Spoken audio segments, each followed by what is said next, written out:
Yo, what's going on, guys? Welcome back to Marquee Picks and welcome to our final 2026 college football preview series video.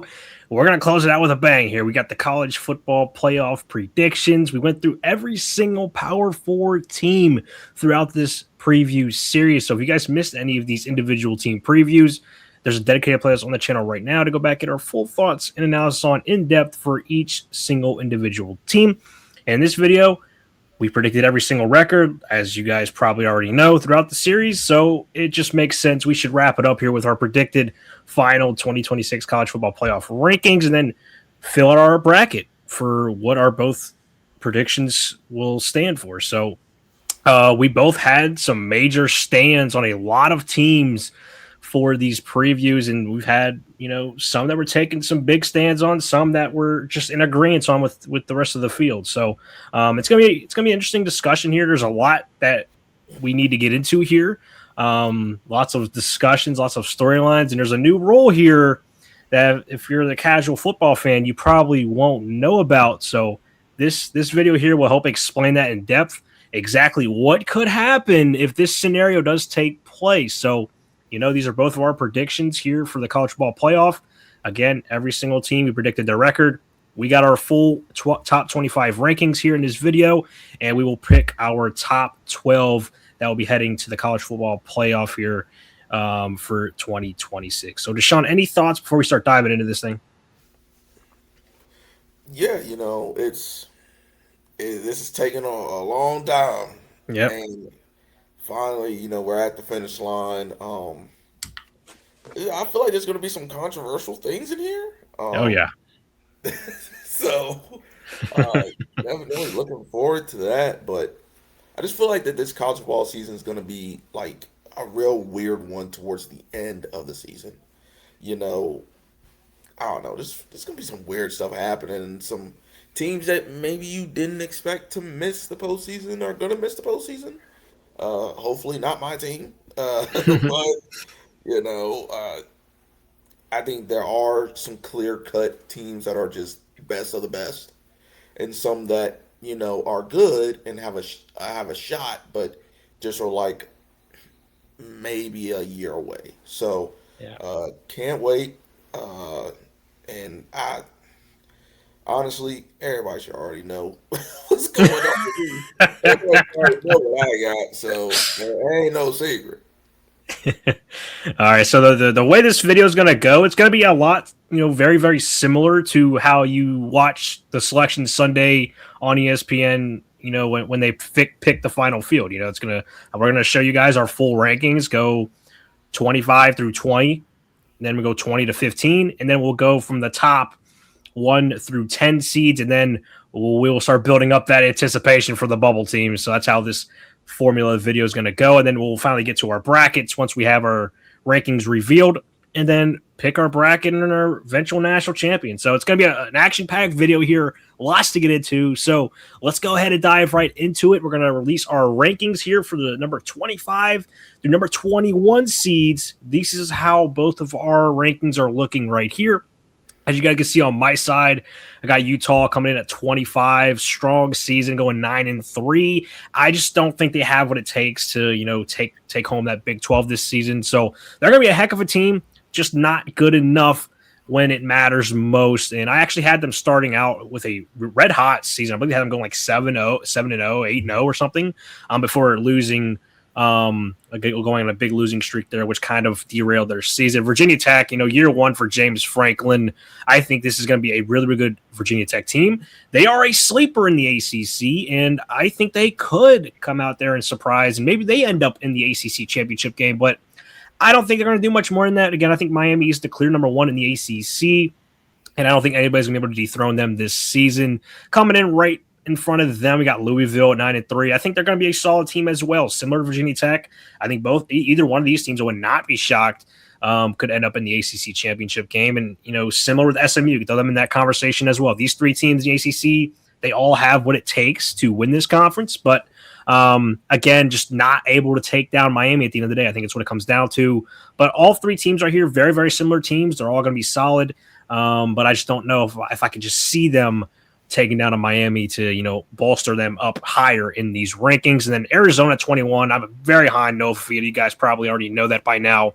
A huge fan of them. Man, I really wanted them to get the 10 wins, and I just couldn't find myself getting them to that 10 win. I believe I had them in that matchup against Kansas State, where that was just a tough game for me. And if that game goes to Arizona, that means Arizona be at 10 wins, which I believe is what Deshaun had them getting, that win against Kansas State, which you guys will see Arizona's higher on Deshaun's rankings. But I just couldn't see Nova Fida getting Arizona to that 10th win, which would keep them away from any kind of Big 12 discussion and college football playoff discussion. So that is my rankings here for 25 to 21. Deshaun, how about you? Yeah, starting at 25 for me is Illinois. One of those sleeper teams in the Big Ten that could potentially, if they can get an upset or two, could be right in the thick of things. I just don't think they have enough this year to overcome some of those upset spots for them. And like I said, some of them, I know they get Oregon at home. Um, and I think they play Ohio State on the road. So, two teams that are just, in my opinion, just way above Illinois right now. It's no knock to Illinois because they're still going to have a decent team, but I just don't think that they're there yet. Same with Washington. Washington is a team that you definitely have to watch out for, though. They could ruin a lot of stuff for a Mm-hmm. lot of teams. Like, they play Oregon, they play Indiana. They play Penn State, so they could get some really good wins on their schedule. But I just feel as if their road woes will continue for that program. 23rd, we got Tennessee. Tennessee, for me, got to see how the quarterbacks pan out. I know Josh Heupel will have them ready, but we just don't know. We have to see about it. And two, how's that defense going to look under a new DC? Um, it may go well, it may not go well. Who knows? But in a stacked SEC, I mean, the SEC is really deep. They have a lot of great teams in there. It just so happened that Tennessee had be one of the ones that maybe had to take a few more losses than some of the others. And then 22, Bama. Um, I'm not high on Bama this year. I'm not. I think it's I think it's pretty clear to me that they will not make the postseason in terms of the college football playoff.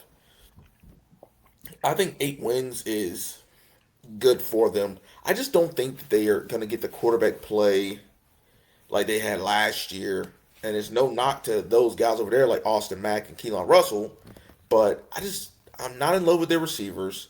Their defense is going to be lights out though. Don't get me wrong, but it's just so many question marks. Their schedule is very, very tough, and I like some of the other teams more than I like Bama. 21, you get New Mexico. Yeah, they're my group of five representative for me. I think this New Mexico team is going to be really, really good. They're the best team in the Mountain West right now. Um, and yeah, I know you still got teams like Boise, Western Michigan, Miami of Ohio, etc. But this New Mexico team, I think, will do just enough to make it to the college football playoff for the very first time. So that's my 25 through 21. I think it's pretty solid. Yep. So now we're going to show you guys our rankings from number 20 to number 15. And here we go. Here come to my side. I got number 20. I got Illinois. And I'm higher in Illinois than Deshaun is. I have then a potential college football playoff berth going into that last week against Northwestern. I got Illinois going into that game at 9-2. And what I mean by that, I think Illinois is probably up to like 15 ranked in going into that game. But if you lose at Northwestern there, if you win that game, you're right on probably the cusp of the college football playoff. But if you lose, you're going to drop down a few spots, and that's what's happening here. They go from probably in the, I would say, top 15 range all the way down to 20, which sucks for them. Had a chance, just couldn't get it done. But I also think it's just a really big sleeper team in the Big Ten this year. I'm in love with Caden Hauser. I think he's an NFL level quarterback. Illinois is going to surprise some people this year. I think not a lot of people were talking about him, but I think Illinois is going to be a really, really solid team. And then USC, again, they just have a brutal schedule. That's what it comes down to. I think they have a really good team, actually. Yes, they lost a lot of star receivers, but I do think they can, probably change the way they play and become more of a running first team. And if they do that, I think they can have very, very good success. They have an experienced offensive line, two really good running backs, and of course you got Jane Mayava, who is going to be a one of the top quarterbacks in the country. The only thing about USC is their defense. They got to figure that out. They lost defensive coordinator, so we'll see. The Florida State's also one of my surprise teams in the ACC this year. This team is going to be a lot better than what people think they will be. I'm going out on a limb there. Another one of my big stands this year. I think Florida State is going to surprise a lot of people this year. I think Ashton Daniels, Travion Wisner, it's going to be a little bit of a sneaky 1-2 punch there, quarterback, running back. And I also think their schedule can work out pretty well. And then Hawaii coming at 17. This is my group of 6 champion here. I've been in love with this Hawaii Rainbow Warriors team here. I think they have the best quarterback in this conference in Micah Alahado. The only thing that I am a little concerned about now is there was some news that star wide receiver Pofeli Ashlock, he is out, and I don't know his status for this season. So losing a guy like that is going to be very, very big loss for Hawaii, and it may cause me to rethink some things with Hawaii. I'm not as confident in Hawaii as I was once. So we're gonna have to see. They still have some wide receivers that I think can be talented, so we'll see. But of course, Hawaii, they have to deal with a brutal travel situation. Again, traveling off the island, they don't really usually play well away from the island. They play a lot better when they play in Hawaii, but it's one of those teams that I threw out there as a potential Group of 6 champion. I'm just in love with that, with the way that group's looking this year, but we'll see how they look. Coming in at 16, I got Houston at 10-2. This is going to be I think, a top 3 team in the Big 12 this year. They arguably are one of the best teams in the Big 12. They're right there. They can compete with anybody in that conference. It just, I don't know how things are going to shake out when it comes down to the rankings here. I mean, I think 10-2, you would think that they should be higher than this, but it just comes down to the rest of the country. The Big Ten, the ACC have some better teams that have 10 wins, and I think their resumes are a little bit better than Houston. That's why I got Houston here at this low of a ranking, even though they have 10 wins.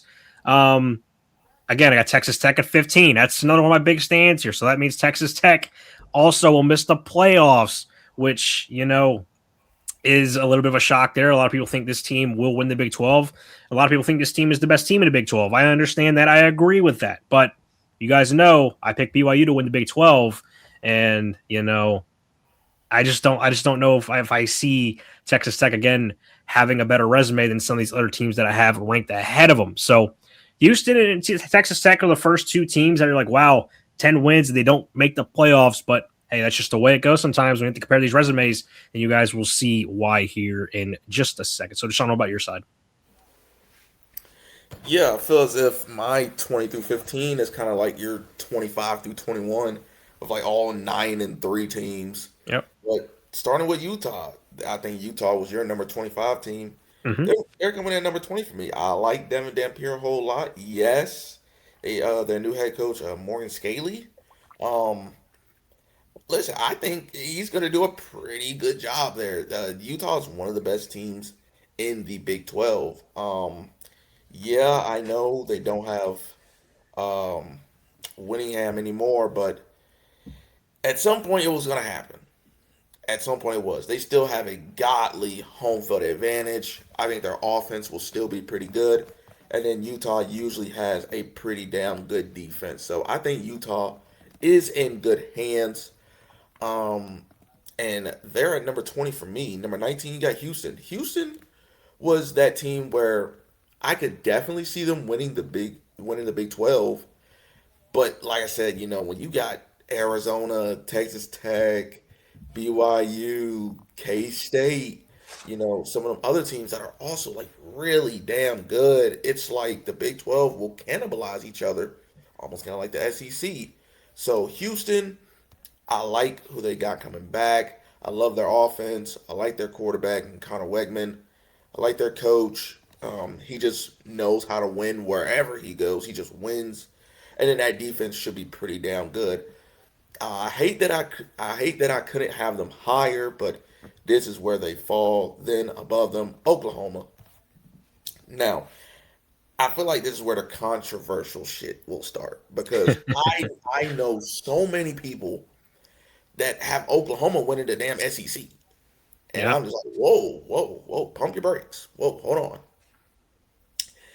Oklahoma's gonna be very good. Do not get me wrong. Like 9-3, pretty damn good. John Mateer, I think he might go for the Heisman again this year. Let's not forget he was leading the Heisman race a portion of last season before he got hurt and then just went downhill after that because that offense was really really bad. But he was damn good, and if he can put it all together, hey, who says he can't win a Heisman? He may be my sleeper to win a Heisman. Honestly, I think you can probably get really good odds on that. But this Oklahoma offense should be much, much better. And the Oklahoma defense is very, very good. Like I said, another team that I could very, very much see well higher on this list is just, like I said, there's so many other good teams, and it's like you got to leave someone out. And Oklahoma, it is for me. At 17, you got SMU coming from the ACC. Listen, this is a veteran led team in SMU. They're really, really good top three team in the ACC. I know I have NC State and Miami playing for the ACC championship, so that left out SMU right there. But like I said, I could. This is another team I could easily see getting to the championship game. Like at this point, you just going through pins and needles right here. You can flip it however you want to see it. These teams are all very very good in their respective conferences, and SMU is no different. I can even see them winning the ACC just because Miami will do some crazy, stupid stuff. But 16, Michigan, obviously we know Kyle Whittingham, new head coach over there. Um, what is Bryce Underwood going to do this year? Is he going to take a leap this year for that Michigan offense? Who knows? I wish honestly I wish Kyle Whittingham would have took Devin Dampier with him. I think this Michigan team will be even better. Yeah. But it is what it is. I think he's going to try and turn him into Devin Dampier. Yep. Um, but we'll just have to see. He's still young. So mistakes are imminent, but they have a good offensive line. They have a decent defense, and their offense should be pretty good. I think they're going to be more of a passing team this year as well. So Michigan definitely a team to watch out for. They have a favorable schedule. Yes, I know they got to go on the road and play my Oregon Ducks, which that's a damn loss. And then obviously they also have Ohio State in the game. They host Penn State, and I think they also host Indiana. So they have a couple spots where they can get some big wins and stuff like that. I have them missing out. Like I said, the Big Ten loaded as well. At 15, Here we there go. comes Ohio State sitting at 9-3. I know, I know, I know. Listen, Ohio State is very, very good. Um, Jeremiah Smith, Julian Sand, Bo Jackson, like that team is gnarly. But that schedule did them absolutely no favors. They played too many good teams. USC, Indiana, Oregon, Michigan, like Texas. Texas. Like what's going on? They could lose all of those games. They could lose all of them. Sadly, I got them losing only three. And as we all know, no three-loss team has ever made the college football playoff. And it ain't gonna be Ohio State this year. It's just not. And like I said, this honestly, them going 9-3, I've seen that around too. Listen, no, Ohio State winning 10 games is not a guarantee this year. It is not because I know their roster is really, really good, and some may say they got the best roster in the country. That doesn't matter because these other teams are getting better every day, every year. Some of these teams are on the come up, and Ohio State, they're gonna suffer some losses this season, man. They're not gonna beat everybody. Sorry. So I got them at 9-3, number 15. Like I said, some people got them picked as their national champion, and I got them sitting at 15. So hey, say what you want, but when by the end of the year, and Ohio State sitting at 9-3, hey, Don't come back to me because I told you so. All right, so things are going to start to get controversial now. You guys are probably waiting for your team name to be called. Well, we're going to be getting down to it here. So we're going to start going from the number 1 seed all the way to number 10 seed here and keep on building that suspense around the college football playoff bubble here. So number 1 seed in the country for both of us here. I got the BYU Cougars Crazy. because they're going 13-0. They're running the table this year. They're going undefeated, which I think nobody will see coming. Okay, except for me. I see it coming. And I don't know where all this BYU disrespect is coming from. Odds makers, experts, fans, they do not respect this BYU team. And okay, I understand it because they look at last year where they had their moments to show the country that they're for real and they got slammed by Texas Tech both times. But those take out those 2 games and, they're undefeated. Now, Texas Tech isn't on their schedule this year. And I think this schedule is pretty favorable. I really, really do. And you guys can see my key wins I got them getting this year. I got them getting win over Notre Dame at home, which I think they will be. And they're 10-point underdogs at home, which is insane to me. That's one of the craziest spreads I've seen so far here in these early lines they've posted. No way Notre Dame should be favored by more than 10 points going on the road to BYU and what will probably be a whiteout game for BYU. BYU puts on a hell of a whiteout, and I know my whiteouts. All right, I know my whiteouts beat a Penn State fan. So BYU will at least cover that spread, and I do think they beat Notre Dame. And I won't be surprised if they blow out Notre Dame. I also got BYU going on the road at Utah and getting a big win, which I think they can hang with Utah. And against Kansas State, I think they match up with Kansas State very, very well. And I think that's going to be the case here. And that's also my Big 12 championship game. I didn't have it listed, but that's what it is. So, and then Arizona, another really, really solid team. I just think BYU can match up with a lot of these teams that's on their schedule. And if they do, I think they can win every single game on this schedule. And as long as they don't play Texas Tech, which I don't have them playing each other, BYU should be able to go with a clean sweep of this schedule. And if they go 13-0, barring another SEC or Big Ten team going undefeated, they should be number 1 team. But like if a Big Ten or SEC team like a Texas, Oregon, Ohio State, if they're 13-0, I would have them ahead of BYU. But just because BYU's undefeated, I got to put them at number 1 team in the country for me. Deshawn, what about you? Well, this comes as no surprise, but my number 1 team is my Oregon Ducks in that 13-0. Listen, this is nothing new for us. We've been here before. 13-0, Big Ten champs. Keep wins at Ohio State because, why not us? And 2, we've done it before. Simple as that. The other team that's done it before, Michigan, which we're going to beat that ass again. And we're at home for that game. Washington, they're trash. And then at Illinois, good spot for Illinois. But like I said, Illinois, they just have to show me that they can hang with the top tier competition of the Big Ten. That's kind of what stifled them these past few years. They've had opportunities when they've been really, really good to play the top of the Big Ten in these big games, and they just underwhelm so bad. So I don't think anything changes this year. So sitting at 13-0, Oregon is your number 1 seed. That's not controversial, but BYU sitting at number 1. Wow. Granted, I also think BYU is going to be very good. They're my Big 12 champion, but 13-0 and sitting at number 1, I think is crazy. Yeah, well, if you see at the end of the year, just say I told you so. Yeah. Because I don't see anybody predicting that from BYU except for me, which I like being in the minority. I like having stands that not a lot of people have. It gives me a chance to say that I'm right, and a lot of people are wrong. So, I'm okay dying on the ledge there if BYU doesn't go undefeated, but I do think BYU will make the playoff this year, regardless if they don't go undefeated or not, because I do think they win the Big 12. So, on to the number 2 team in the country. I got the Texas Longhorns. So does Deshawn. Got them both there at 12-1.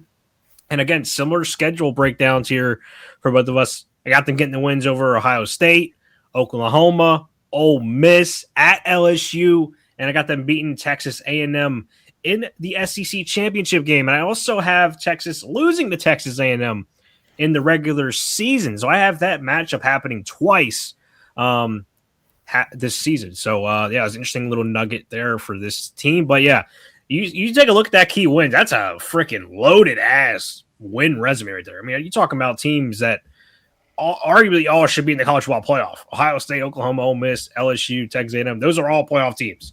And I got Texas beating them every single one. So, yeah, that's a loaded resume for Texas. Arguably could be a number one over BYU. That's 13-0 because this resume is just damn good. So there is cause for some, maybe I could push Texas up to number one, even though BYU's undefeated. But I was like, man, BYU going undefeated. I got to keep the number one. Deshawn, what about you? Yeah, same here for me. Texas at number two. Like I said, they beating Ohio State in the non-con at home in the night game. That's why you see Ohio State with those three losses. They have a gauntlet of a schedule, and this is going to be one of their losses.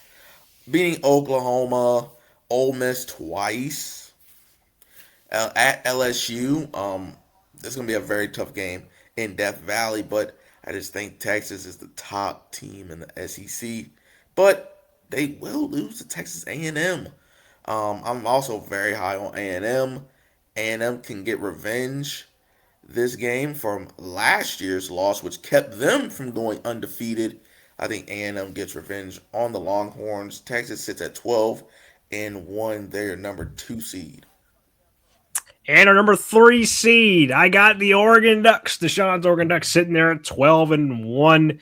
And it just came down to the resume for me why I put Texas over Oregon, just because I think Texas' resume is just a little bit stronger than Oregon's. Because, look at Oregon's wins here. I got them going at USC getting a win, at Illinois getting a win.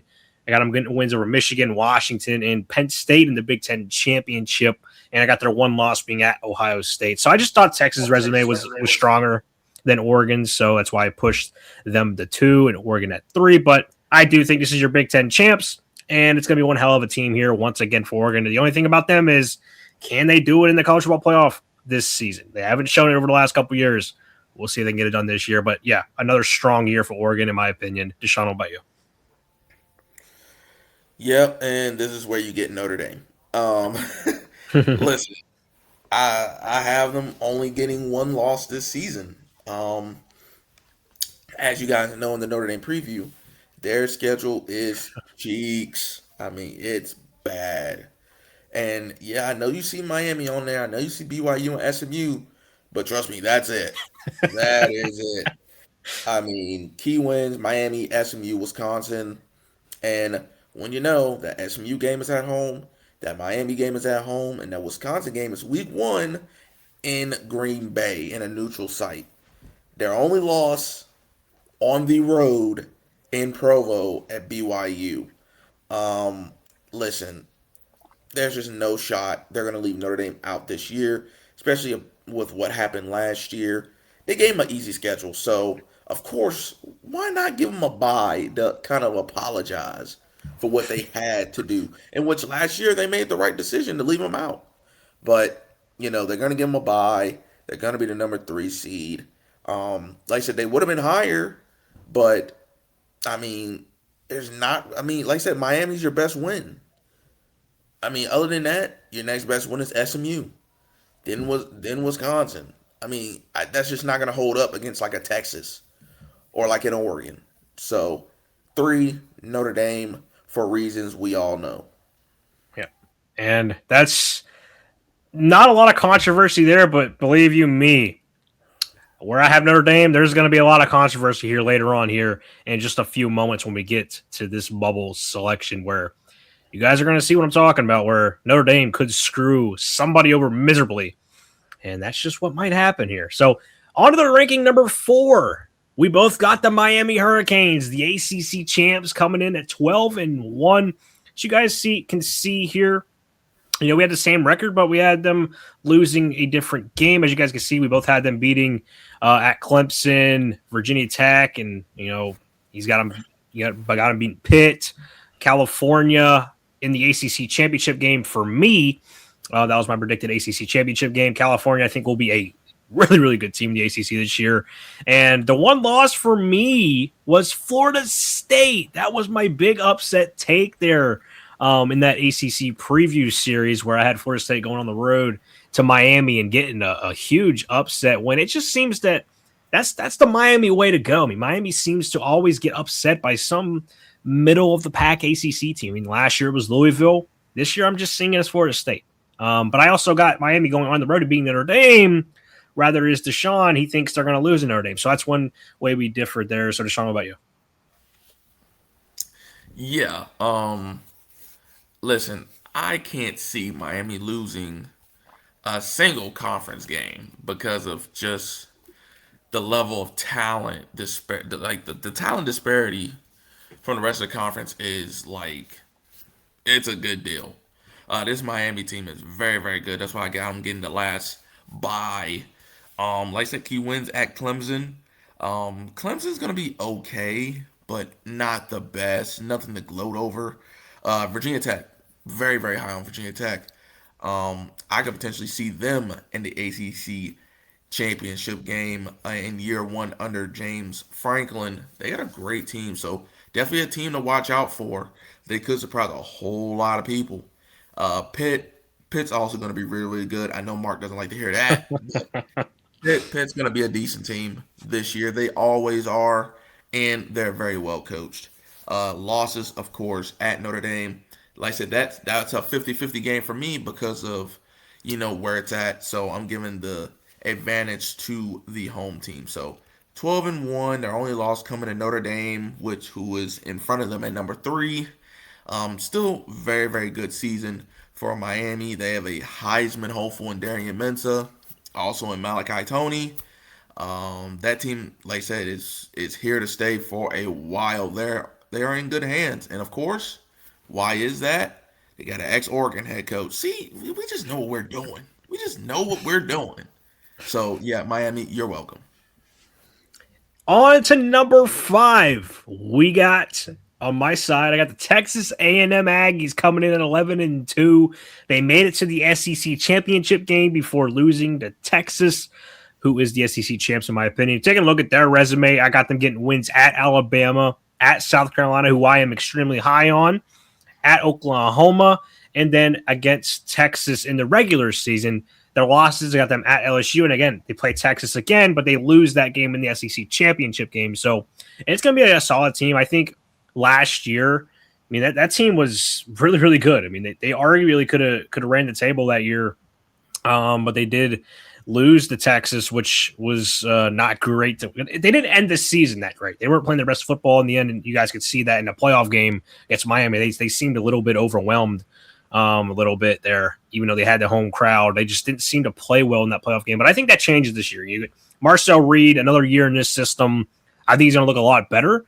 He's got a lot of criticism from last year's play, but I think he takes a big step here in year 2. I think this Texas A&M team is loaded. They got a lot of talent, arguably one of the most talented teams in the country. I mean, they really did recruit heavily well. They hit the portal hard. They got a lot of good talent coming in. So I think this Texas A&M team will be a really solid, dominant team here in the SEC. Coming in at number 5. Deshaun, what about you? Yeah, my number 5, I got Indiana. They should be 11-1. With their only loss at Washington. But they pick up key wins at Michigan and against Ohio State.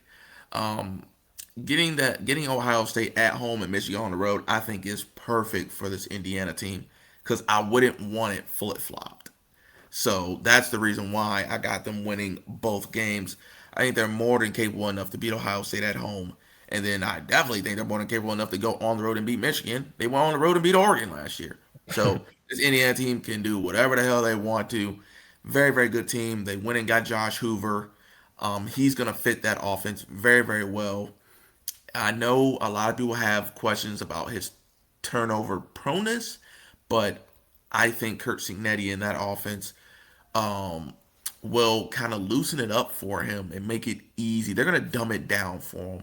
And like I said, he's used to running a whole lot of RPOs. Number 2 in the country last year in RPO plays ran was Indiana. So a lot of continuity right there. I like that a lot for him. He's behind a great offensive line. You went out there, got Nick Marsh, Shabazz Preston, Charlie Beckert, like just talent, talent, talent everywhere. I know they got Turbo Richard as well.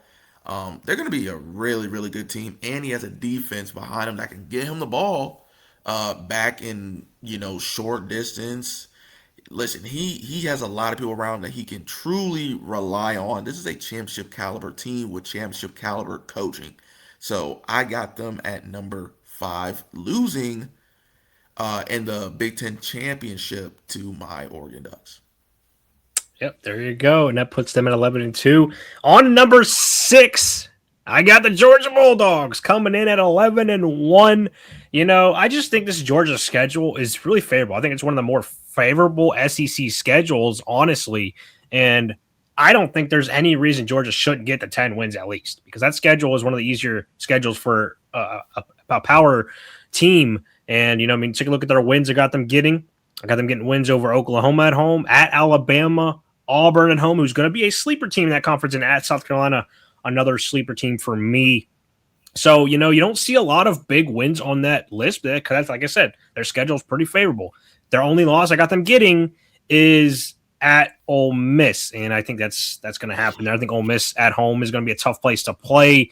And, yes, Georgia is definitely capable of going in there and competing, but I just don't know if they're able to pull that off. So, I got Georgia going 11-1. I didn't have them getting to the SEC championship just based on how the tiebreakers worked out for me. I had Texas and Texas A&M in it because of the tiebreaker situation, which worked out. So, we could see Georgia in the SEC championship once again.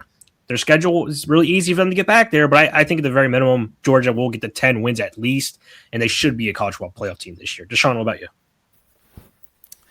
Yeah, at number 6, I got March number 1 team in the country and BYU. Yes, I know I got them going 11-2. Key wins: Arizona, Notre Dame, and then Texas Tech, because this is your Big 12 champion. But like I say, they lost at Utah, which I can very much see. That's a very tough place to play. And then losing at UCF in the Bounce House, another underrated team in the Big 12 with Alonzo Barnett the third, Scott Frost. That just seems like a team that's like can upset any and everyone, especially in the Bounce House. So I got them taking 2 losses, but this BYU team is very, very good. I think they are the best team in the Big 12. Listen, I could see them finishing with only 1 loss because, as you said, the only problem last year for them was Texas Tech. Yeah. They don't play Texas Tech in the regular season. So, honestly, you could just chalk it up as them going undefeated, and then the first chance they get at Texas Tech, they're going to beat them. So, I think it's just a complete reverse of last season.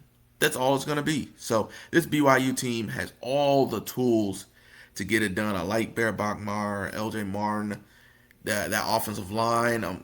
It's good that they were able to keep their head coach as well. Mm-hmm. Big for that program. That defense is going to be pretty damn good as well. I think this is your clear-cut number 1 team in the Big 12. So BYU sitting at number 6. All right, so we're halfway through our college football playoff field. We're starting to get down to some of these teams where they're starting to sweat out a little bit here, waiting to hear their name called. So let's go ahead and go into number 7. I got the Ohio State Buckeyes coming in at 10-2 here this season. As you guys can see, Deshaun had them at 15 with only 9 wins. I had them getting that 10th win. And if they do get the 10 wins, I think they're for sure a top 10 team at the very minimum. And that's where I got them at here at number 7. You guys can see my resume for them. I had them beating Illinois at home, at Indiana. I had them beating Oregon at home, and then I had them going out to Nebraska, getting a big win, and against Michigan as well. Their only 2 losses I had them getting were at Texas and at USC, which, a little bit of an upset, a bigger upset pick, losing at USC. But I just feel like that's a spot where USC is going to get them. And, if Ohio State does beat USC, hey, they're going to be 11-2, and they're probably a top 5 team, probably in the Big Ten championship game. But, I just think USC on Halloween, I just think that's a good spot for USC to get a signature win from Lincoln Riley. So I think that's what happens. But Ohio State back in the playoffs, just too much of a talented team. And I think they can handle this brutal schedule. I really do. I think this team can go on the road to beat in Indiana. I think they can beat in Oregon at home. And I think they can handle some of these trap spots against like Nebraska and Illinois. And nobody's worried about Michigan. Michigan stinks, but yeah, that's besides the point. Ohio State 10-2 back in the playoffs. Deshaun, what about you? Yeah, at my number 7, I have your Texas Tech Red Raiders. Hammond and Co. Back in the postseason again. Listen, this team is also very, very good. I just think that they're a step down from BYU. Now, if they had Brendan Sorsby, then it would be a little bit more of a conversation. Mm-hmm. I probably still have BYU winning, but they probably be 11-1 for me. But yeah, key wins: Houston. I know that game's at home, and then Arizona also at home. And then losses at Oklahoma State. Now that may sound controversial because of how many new pieces is around that Oklahoma State program, but in that game, I think that game is going to be a complete and utter shootout. Not a lot of defense, even though we're talking about a Texas Tech team whose defense is very damn good. But I just think that Oklahoma State's offense is going to put on a show and put on a clinic, and they will get the upset win. And then also losing to BYU in the Big 12 championship game. Listen, I think Texas Tech is slightly worse, has a slightly worse team than last year. But like I said, it's not too far off. It's just BYU this year. I just think it's their year. I thought last year was their year in the get back spot in the championship game, and they got blown out twice. Yeah. It was Texas Tech's year. I think it's reversed this year. I think it's BYU all the way. So I won't be surprised if Texas Tech sits in here and makes some noise. Like I said, this is still a very, very good team. I like them against anyone, honestly, because like I said, that defense is really good, but that offense needs to be better in the postseason. Last year, obviously, they played my Oregon Ducks. We beat them 23-0. That offense was horrendous.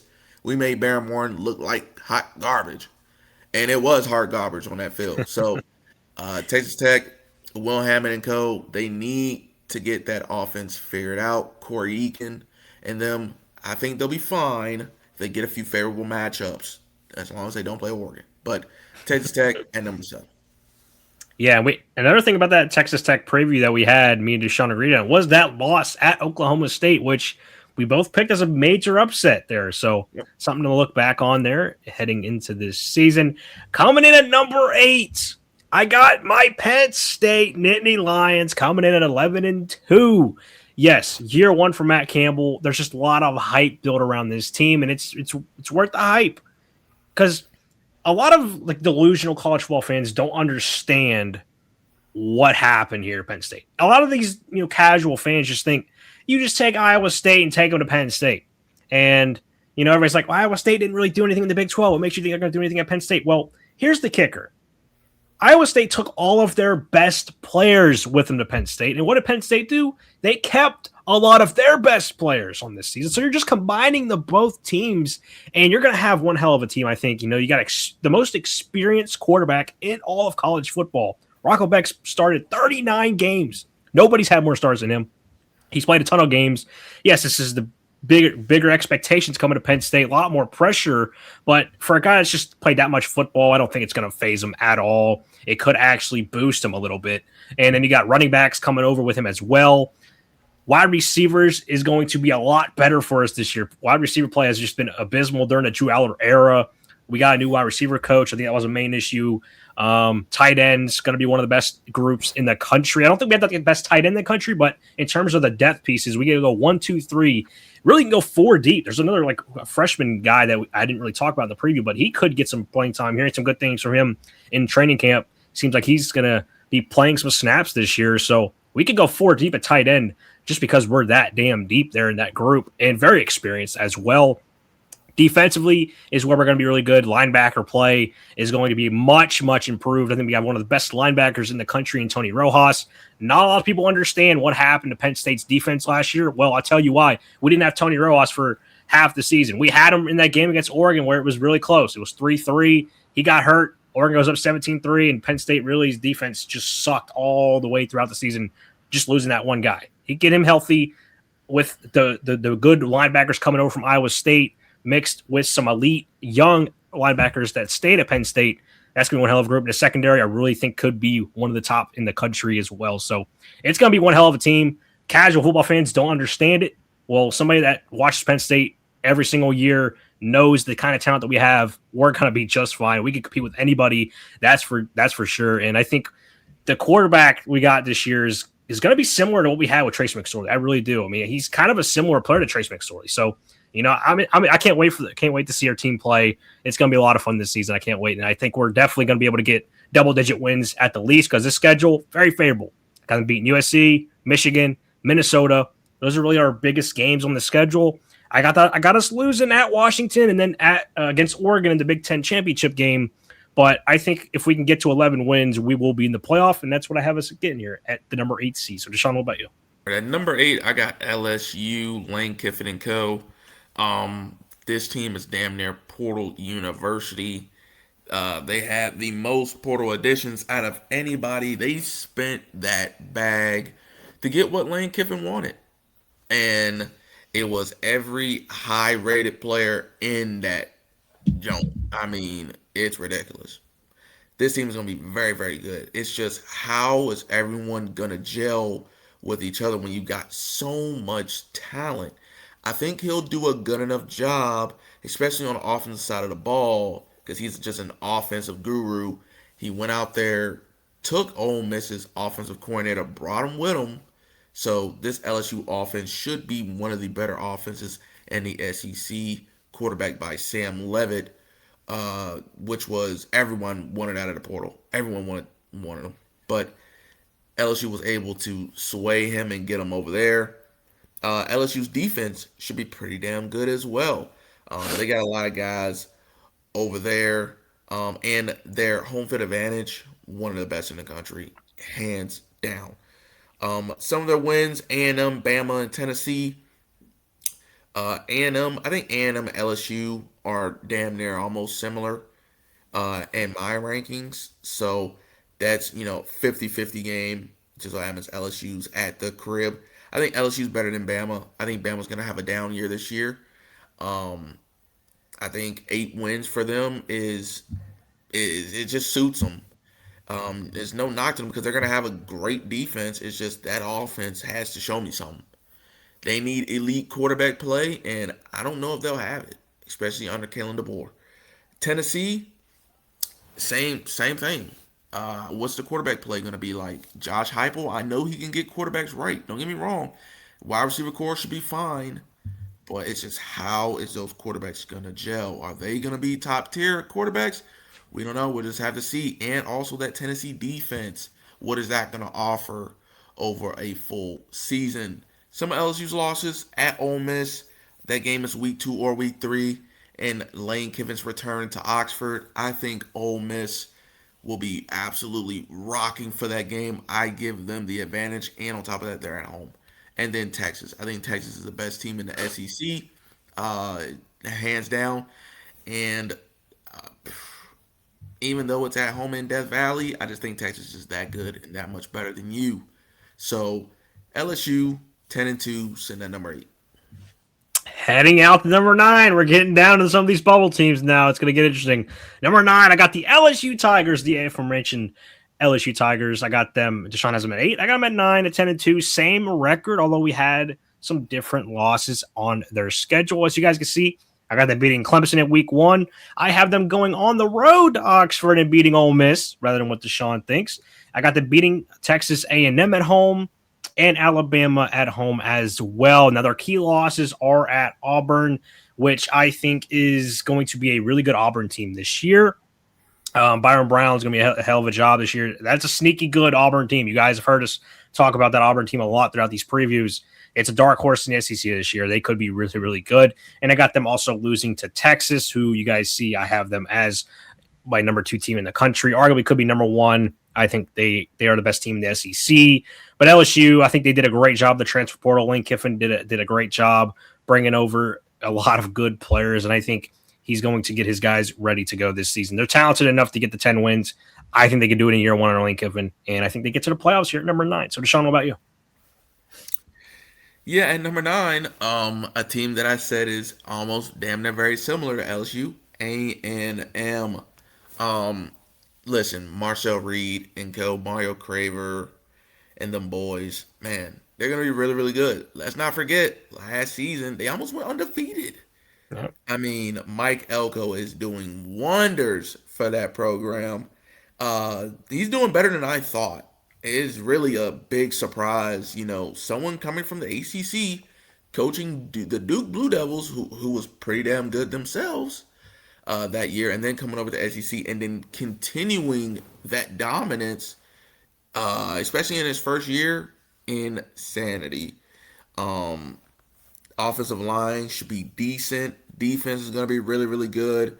I know they lost some people to the NFL, but listen, everyone's sleeping on this A&M team like they can't go make it back to the playoffs. They're going to have a down year. I don't think so. I think this A&M team is going to continue off from where they left off.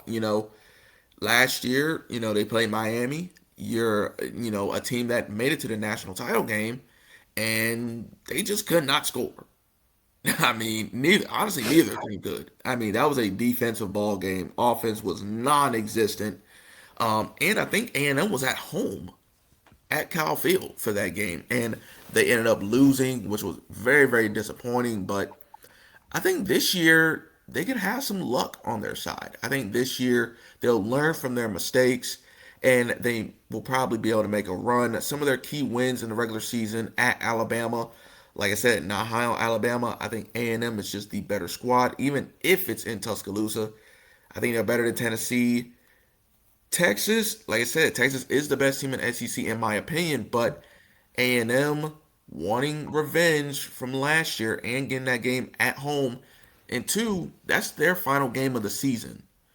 I think A&M will get the better of Texas. Some of their losses, like I said, at LSU, Death Valley, one of the toughest places to play, and then at Oklahoma. Oklahoma's offense should be a whole lot better, and that defense is very stifling. So 10-2 for the A&M Aggies. Do not be surprised if they make a run.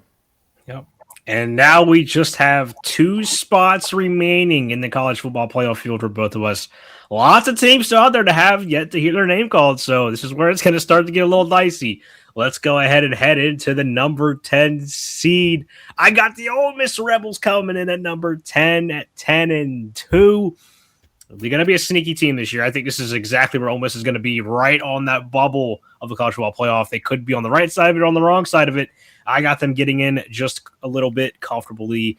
Some of their big wins this year, Louisville, I think that's going to be a nice little week 1 victory, because you guys can see I had Louisville in 23 rankings in the rankings.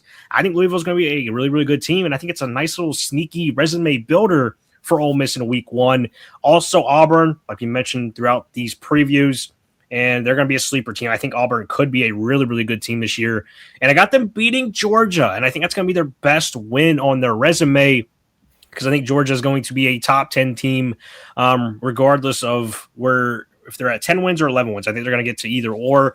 And Georgia, just a really favorable schedule. I think it's going to be a really solid win for Ole Miss to get. And they're also at home for that game. I think that's really a good spot for Ole Miss. They take down Georgia, and they also go on the road to beat Oklahoma, which could be a little bit of a head scratcher, but I think they can do it. I think they have I think they're the better team, honestly, than Oklahoma is. I think they have the quarterback advantage. I do like Chambliss more than Mateer. Defensively, I think Oklahoma has the advantage there, but I just trust Ole Miss to go on the road and make enough winning plays.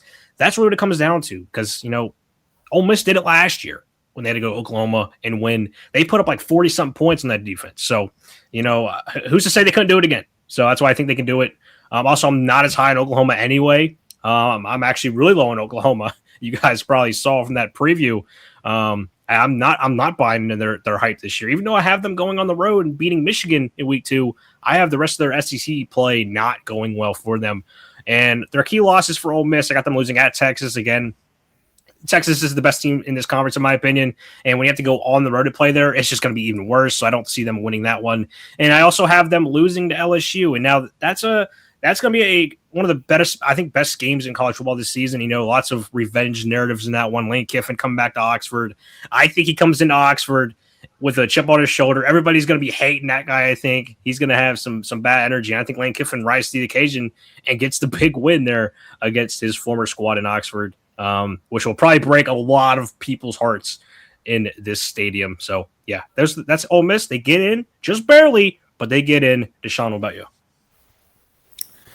Yeah, in my number 10 spot, I got the Georgia Bulldogs.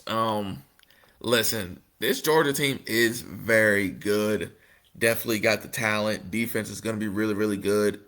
My question is Gunnar Stockton because I'm not the biggest fan of him. Now, do not get me wrong. Gunnar Stockton is one of the best quarterbacks in the country when it comes to late game heroics. This guy will make every throw you need. And I think that's going to give them some of the wins on their schedule is just because how good he is late in the fourth quarter. Now, another problem I got with Georgia. Who the hell is he throwing the ball to? I'm just not sure about that offense and those receivers surrounding Gunnar Stockton. So that's why I have Georgia a little lower on mine. I could very much see them missing the playoff for another 10-2 team, but they just won't have the caliber wins that Georgia has. Like Georgia beating Oklahoma at home, Auburn at home, and Georgia Tech. Oklahoma's going to be very good. I'm much higher than Mark is on Oklahoma. I got Oklahoma at 9-3. Auburn, do not sleep on Auburn. Been talking about them so much. This Auburn team could very much be in this exact spot, sitting at 10-2. And in the college football playoff, it's just all about October for Auburn. If they can split, they have a very, very favorable schedule on their hands. Like I said, split in October, and then that final game in the Iron Bowl against Bama, which is very, very winnable. Do not be surprised if Auburn is in the playoff field. Then Georgia Tech got Mendoza's brother over there. I think Georgia get the best of them here. Like I said, they don't have Haynes King anymore, so I think they're going to take a major step back. Some of their losses at Ole Miss. Ole Miss, another very, very good team. That's a 50-50 game for me as well. It just so happens that Ole Miss is at home, so I got to give them the advantage over there. And then at Bama. Like I said, I'm not too high on Bama, but these two teams play close every single time. But Alabama owns the advantage in the regular season. Alabama just gets the better of Georgia. Now, if this was like the title game or like the postseason, I'd be all over Georgia because Bama just doesn't know how to beat them when it really, really matters. But since it's a regular season game and in Tuscaloosa, I'm going to give Bama the win right there. So, got Georgia at 10-2, sitting at number 10, just barely getting in. All right, so it's about that time. It's that time where people's feelings are going to get hurt. We officially made it to the bubble. One spot remains to get into the college football playoff. So I got 4 teams left vying for that 11 seed to be the last team into the field. So here is a look at my 4 teams that are on my bubble. I got Indiana at 10-2. I got Notre Dame at 10-2. Kansas State, the Big 12 runner-ups at 11-2. And then California, the ACC runner-ups at 10-3. Now you guys can see probably already how chaos could start to unfold here. You guys know the new college football playoff memorandum rule that was put in for Notre Dame last season. That if Notre Dame's in the top 12, regardless of whatever's going on in front of them, if they're in the top 12, they are getting into the college football playoff. So let's just throw a scenario out there. Let's say like Kansas State is the 11th seed. If Notre Dame, Kansas State would probably like, if they see it on Selection Sunday, they'd be like, oh yeah, we got in. But then all of a sudden, if you see Notre Dame right behind you at 12, you go from joy, happy to just heartbreak because of the memorandum rule. Yeah. Notre Dame would leapfrog the 11th seed and get into the playoff. So Kansas State, sorry, but that's just the way we were going to coddle Notre Dame this year for college football. But just comparing these resumes here, we only have one spot really to get into the 11th seed. Indiana. Take a look at their resume. I got them beating Nebraska on the road. I got them beating Minnesota, USC at home, at Washington. So solid little resume.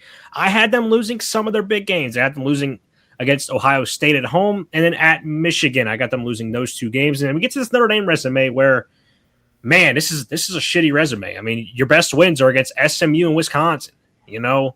And this is where the controversy is going to start, I think. Some of their losses against Miami and at BYU.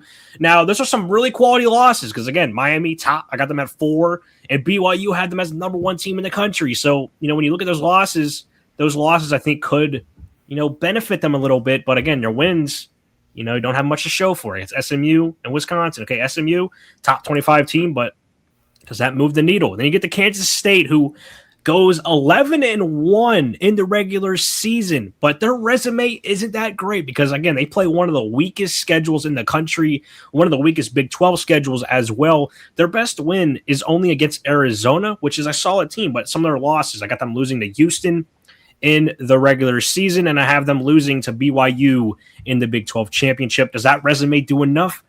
I don't know. Then we get to California, where I think this is one of the biggest sleeper teams in the country. One of the biggest sleeper teams in the ACC. As you guys can see, I got them having a hell of a season. Some of their best wins, I got them beating Clemson, Virginia Tech, NC State. Very quality wins there in the ACC. But their losses, though, is where I think they're going to get screwed a little bit. They lose to UCLA, which, okay, UCLA, I think, will be a much improved team. I think they will be a bowl team this year. And then I have them losing at SMU. California has a 3-game road trip where I think it's going to be tough for them to win all 3 of them road games. I believe they go at NC State, at SMU, and at Virginia. I think they lose one of those 3. I had chose that game at SMU as the one they're going to lose. And then I have them losing to Miami in the ACC championship game. Man, I honestly wouldn't be surprised if California beats Miami in the ACC championship game. But I had them falling short. Great season for Cal. Does that do enough to get them to the college football playoff bubble? I'm not sure, but I'm going to let that marinate. And you guys can take a look at my bubble. You guys can make your decision on who you guys think goes where from 11 to 14. But Deshaun, what about your bubble? Yeah, these are my last 4.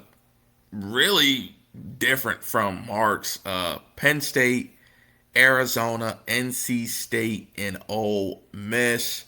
Let's start with Penn State, 10-2.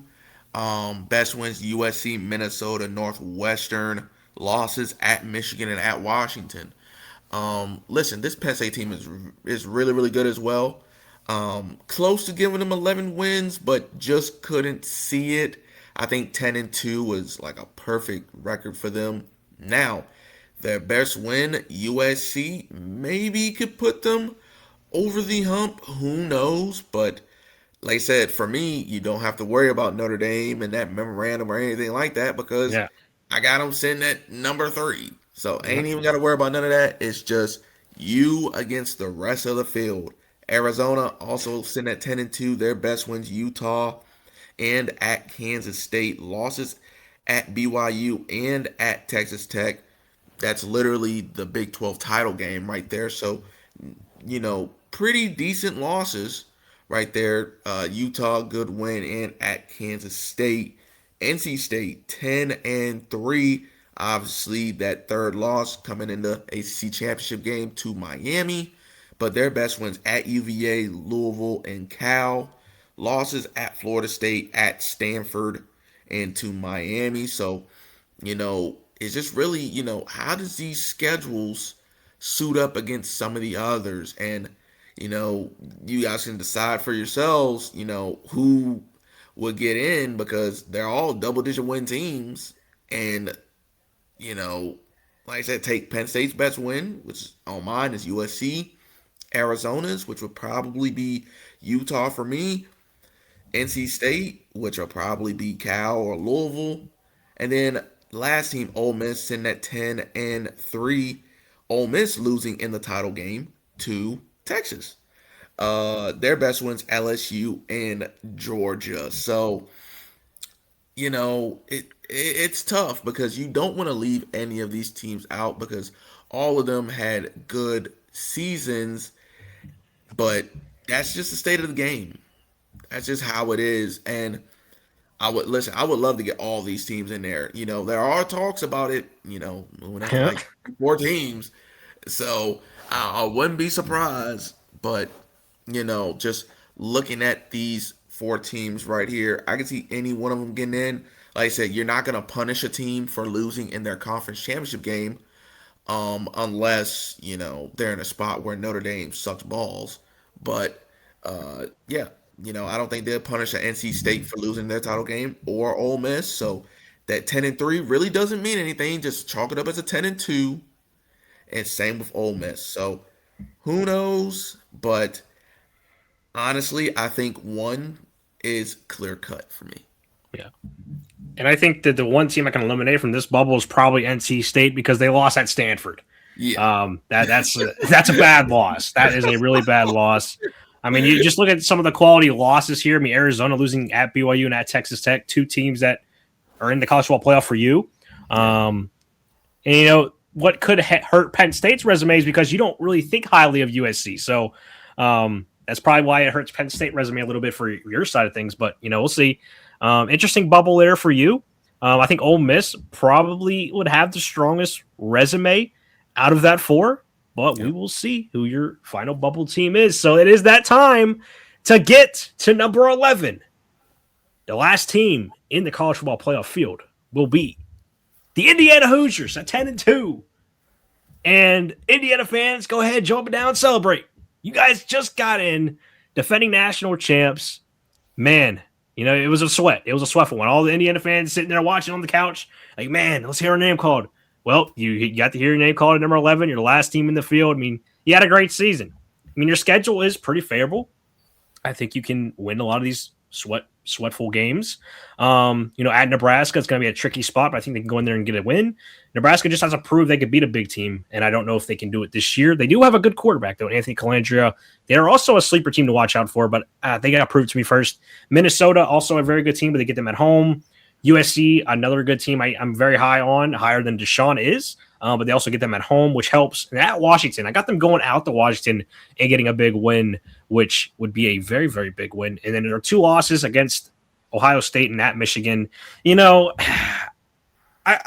At Michigan, they could beat them, but I just got a feeling Michigan coming off the loss to Penn State, they get Indiana week 2. I think Michigan will win one of those two games.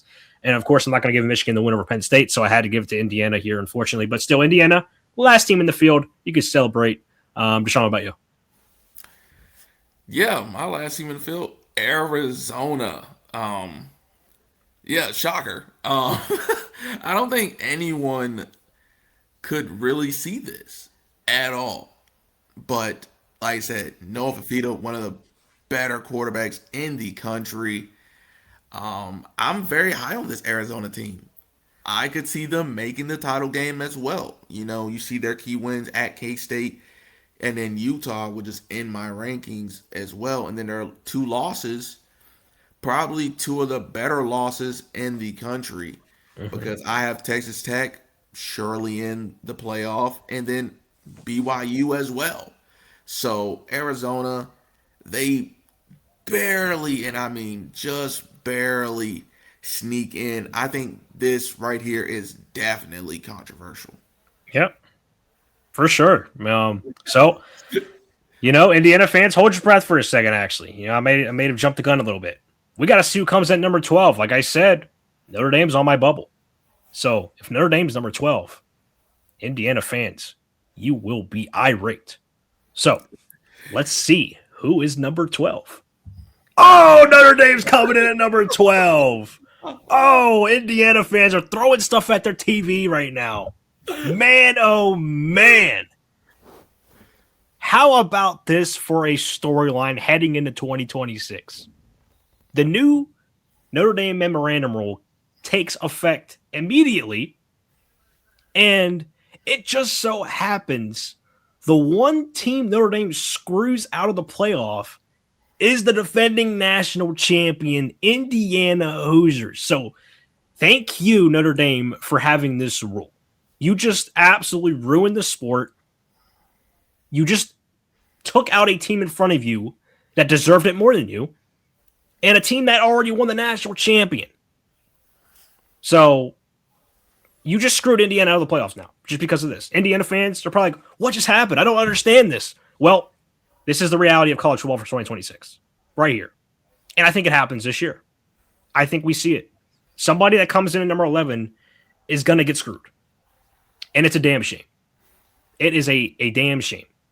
This is the most brutal way to screw somebody out of a playoff because of a stupid memorandum rule that allows a team, just because if they finish in the top 12, they can get an automatic bid into the playoff. So what does Notre Dame do? They schedule a cupcake ass schedule. They win that schedule, get the 10 wins, which, isn't crazy. You should get the 10 wins. But 10 wins with that schedule, I don't think will do a lot. But unfortunately, I got them at 12.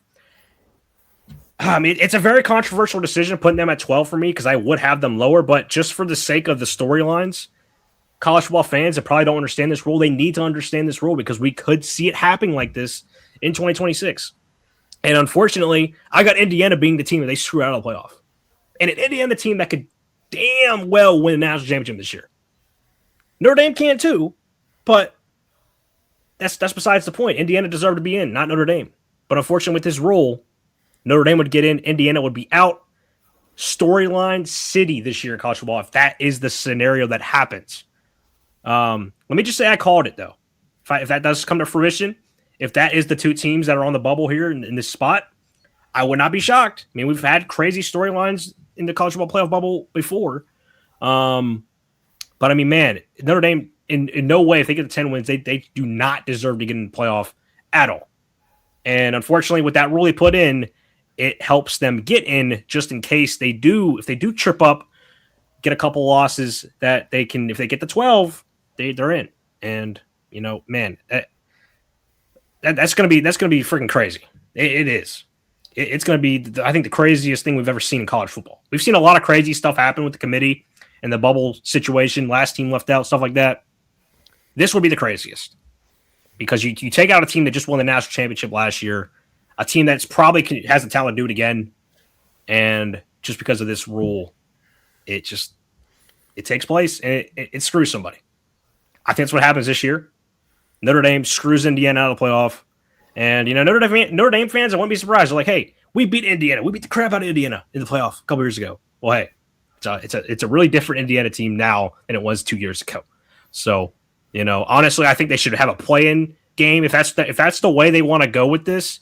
Instead of just screwing somebody out of that 11 seed, how about just have those two teams play each other? I mean, I don't know. I mean, it's brutal. It's a stupid ass rule. It's bullcrap, and it's an unfortunate thing for the sport. But Deshawn, what about you? Yeah, mine isn't as controversial as yours. Notre Dame is pretty much screwing over their next door neighbor because Yep. both teams are based out of Indiana. That would be insane. It would cause for change immediately. But for me, I think this is also controversial because leaving out Ole Miss Yep. with wins against LSU, who's in my playoff, and Georgia, who's also in my playoff. Losses against Oklahoma is 9-3. That's also in my top 25 field. And then Texas twice, also won in their conference title game as well. And Texas comfortably in as well with a bye. Um, but them giving the nod to Arizona, this kind of feels like gut wrenching. Yeah. Almost kind of similar to Florida State getting left out for Alabama. This is the a perfect scenario right here because you're wondering how in the hell would they leave out Ole Miss and put in Arizona? Let's just say Arizona just goes absolutely bonkers their last few games, blowing out everybody, kind of like Notre Dame was, but they end up putting them in this year. And the playoff committee not going by their word and taking account the third loss from Ole Miss. Listen, I think and two screwing over an SEC team like that, Yeah. man, it would be cause for concern. The playoff committee would look to get abolished.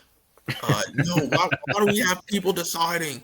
Let's get robots to decide now, and this and that. Like, I could honestly see that happening, but like I said, it's not as controversial as yours. I think yours has a bigger storyline, But this ain't too far off because leaving out Mhm. an SEC team for a Big 12 team that didn't even make their title game, kind of crazy. Yeah, I mean, I've heard stories of the SEC wanting to just break off altogether from college football and have their own like league and championship, which you might This as may well be do the that. break.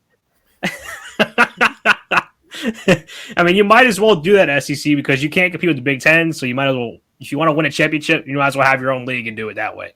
But this could bring up that conversation as well. But hey, yeah, that is crazy. That is crazy, but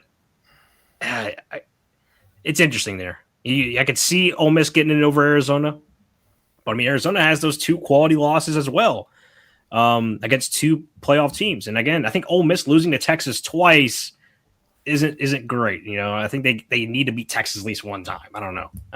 Yeah, it's interesting. Quality wins, but also I mean you're a little bit lower on Georgia than I am. You have Georgia only getting 10-2, so like is that Georgia win as good as it could be? Yeah. I don't know. It's interesting. It is going to be controversial. They put a Big 12 team over SEC school, but hey, SEC ain't really all that. I think SEC needs to calm down a little bit. But Ole Miss, I think, is better than Arizona. Which okay, if we're looking at a better team, the resumes, yeah, I think Ole Miss probably has the better resume. But it's just where does the committee rank them heading into this game? Do they penalize Ole Miss for playing the SEC championship game? I don't know. And it also, would depend on, what was Ole Miss's performance in the championship game? Because Right? if they go in the championship game and just absolutely get annihilated, then the committee's gonna look at that. Yeah. They will look at that and be like, listen, bro, like, come on. Like you just got annihilated by a team who, like I said, is the best team in your conference, but you can't go to the championship game and then lose by 40 right here. Yeah. It won't look good. Yeah. Well, that's our controversial takes there. And now we're going to go down here 13 and 14, rounding it out. Kansas State, I got them being a major surprise team in the Big 12 this year. And, just for resume's sake, I think Kansas State's resume is better than Notre Dame. And this is where I'm worried about what the committee will do handling Notre Dame's schedule this year. Because I think a lot of teams that are around 10-2, 9-3 even, will have better resumes than like a 10-2 Notre Dame. It all comes down to how the committee handles Notre Dame this year. But I think the committee will just be suckers and just suck up to Notre Dame. That's eventually what I think will happen, and it's unfortunate. But Kansas State, I love their squad this year. I think they're going to surprise a lot of people, and their schedule is just pretty damn easy. They don't really play too many big-time teams. I mean, Arizona and Houston are really their only two biggest teams they play, and I think they split one of those two. I got Arizona, them beating Arizona, which I could see being a 50-50 game, but it's at Kansas State. That was where I leaned K-State there, even though I love Arizona a ton. If it was at Arizona, I'd lean Arizona, but it's just at Kansas State for me. I think they get the win. I got them losing to Houston, which, if Kansas State beats Houston, maybe we're talking about Kansas State going undefeated this year. Just throwing it out there. That's another possibility because their schedule is just that damn easy. They can win out with that schedule. They can. I think they have the team that could do it, but I just don't know if they're good enough to beat a team like Houston. And then in the Big 12 championship, I got them losing to BYU. I think they're just better team, better coach team than K-State is. I think they handle them with ease. But K-State, solid season. They should be a college football playoff team. They should especially be ranked over Notre Dame, but just not right there. But great season for K-State. They surprised a lot of people. Deshawn, how about you? Yes, and at number 13, it's the NC State Wolfpack.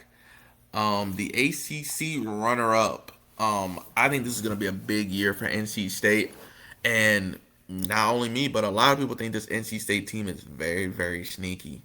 Like I said, some of their key wins at UVA, Louisville, who's going to be pretty damn good as well, and then Cal. I'm really big on Cal. I could see Cal getting to the title game as well, but like I said, those losses for me just is gonna do NC State no favors. I mean, losing at Stanford, I think that eliminates you right there. And then at Florida State, I'm not high on Florida State at all. I think they're gonna have another bad year as well. And then to the eventual ACC champs in Miami. So CJ Bailey and co. Yes, they got to replace a whole lot. Receivers. I think their offensive line is going to be decent. Defense should be pretty good. They have a good home field advantage as well, and they have a very, very favorable schedule. It's just like I said, losses at Stanford, at Florida State. If you can turn those into wins, shit, who Mm. knows? I mean, we can talk about an NC State team that may be safe and clearly in the playoff. Who knows? Maybe the ACC could get two teams in, Mm. which I doubt. But I mean, listen, It's happened if they before. exactly, if they can get it done, then I would not be surprised. But NC State, man, coming in number 13, one of their best seasons ever Yeah. up to this point. So, yeah, I think they'll have a great season, but like I said, I think those losses will hurt them in the long run. Yeah, I think in order for the ACC to get two teams in the field this year, Miami would have to lose the ACC championship game because I think Miami will be an at-large either way. But if they want to win, like we saw the scenario happen a couple years ago with SMU and Clemson, where SMU was a high ranked team, they lost the ACC championship game. Clemson was really lowly ranked, but since they got the auto bid, and SMU they did drop, but SMU did get in the field, which was a little controversial. There, they got in over Alabama, which probably turned out to be the wrong choice there. But hey, SMU I think deserved it more than Alabama, and I think it would have been the same result either way. Penn State would have slammed Alabama or SMU because Jalen Milroe would not have had a good time coming up to freezing cold Happy Valley there. But that's another discussion for another time. Hey, on to number 14 here, I got another ACC runner up. I got the California Golden Bears, like Deshaun just mentioned. I am very high on this year.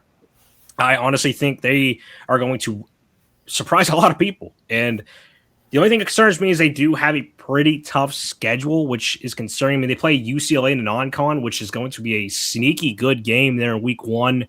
And I got them losing that game, unfortunately. But if they win that game, hey, same with Deshaun talking about NC State getting 11 wins. Maybe I got California getting to 11 wins. Maybe they're a little higher in the rankings. So, it's just stuff to watch out for. I got them beating Clemson, Virginia Tech, and NC State. They get all of those games at home, which, not all of them. They got to go at NC State, but they get Clemson and Virginia Tech at home, which is going to be nice for them. And I think they take advantage of those home spots against those teams. And going a big road win against NC State, that's going to be a big win for them. But I do have them losing to UCLA, SMU. Again, it comes down to that 3 straight road game stretch for me.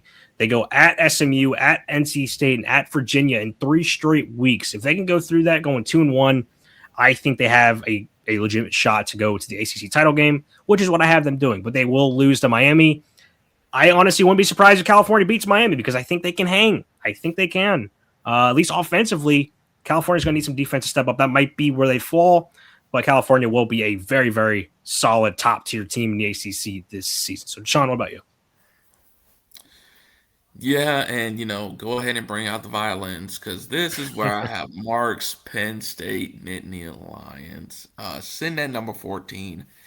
And yes, 10-2, very, very good season. But what's going to kill them? It's their schedule. Listen, Penn State's schedule is very, very manageable, and I feel as if I was much higher on USC, then I Yeah. think Penn State would be in. But since I'm very, very low on USC this season, it's okay. Your best win in terms of my record predictions may be Minnesota. So Minnesota, Maryland, I'm higher on, and then USC, but losses at Michigan, at Washington. I feel as if you have to win one of those games. You have to be Michigan on the road, or you have to be Washington on the road.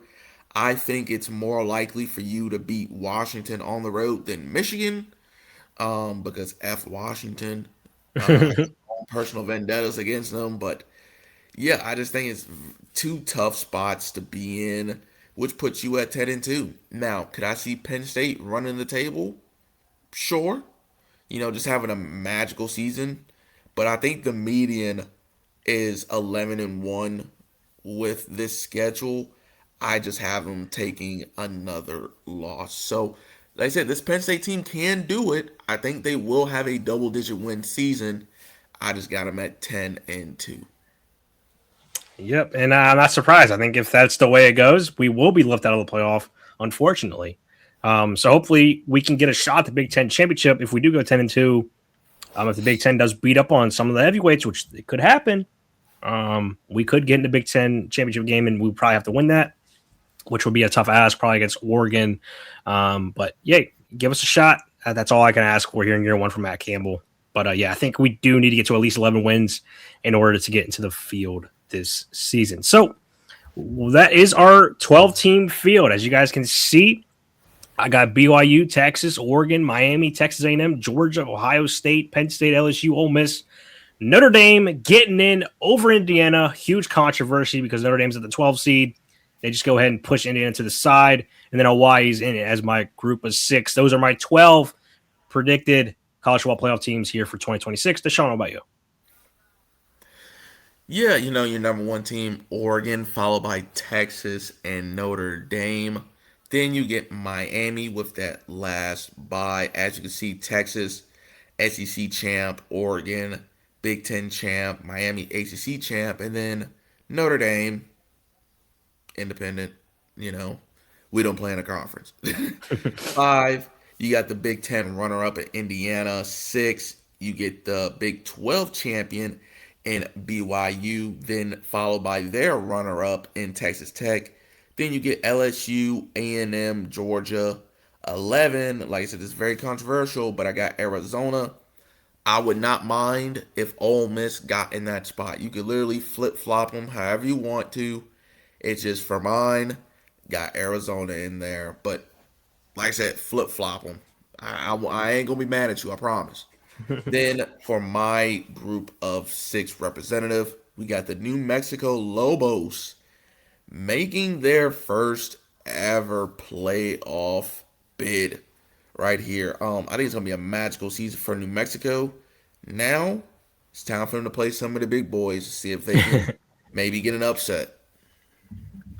Yeah, just comparing like who got in from what conference. I had 5 SEC schools get it, which is kind of crazy. You had 4 SEC schools getting in. I had 3 Big Ten teams. You actually only had 2 Big Ten teams getting in your field, which is interesting as well.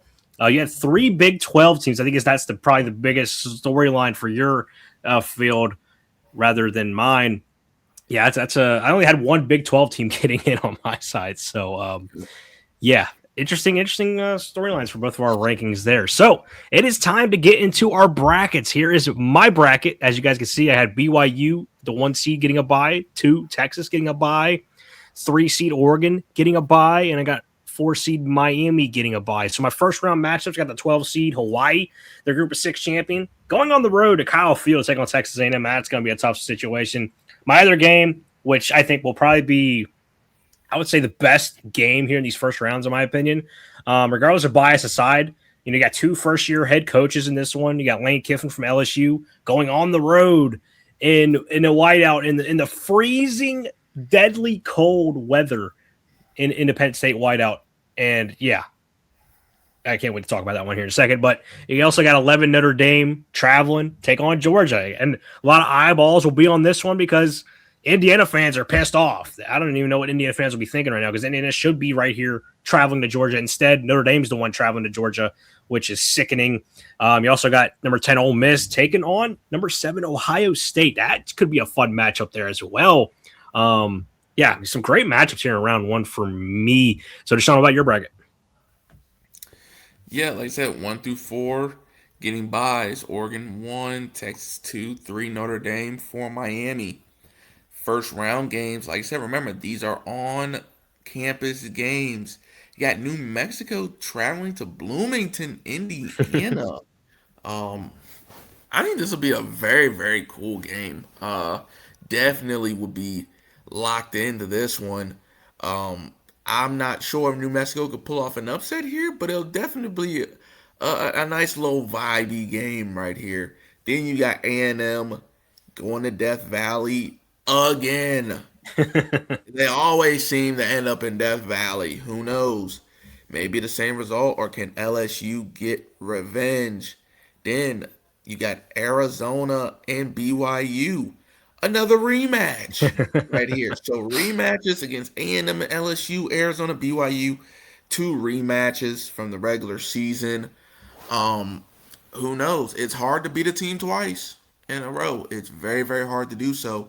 Who knows? Can Arizona go to Provo and get a big win? And then you get Georgia traveling to Texas Tech. Nobody wants to play Texas Tech right now.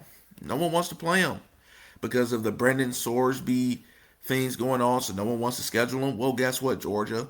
You're going to have to play them anyway. And guess what? You got to go to Lubbock to play them. I like Georgia more at home than on the road. Yes, I do trust Kirby Smart a whole lot, but Texas Tech is a tough place to play, and they got one hell of a good team. So, man, all these first round matchups could be cinema. Maybe one could be an ass whooping. Who knows? But I think they'll all be good games. Yeah, lots of rematches there on your side of things, so that could be interesting.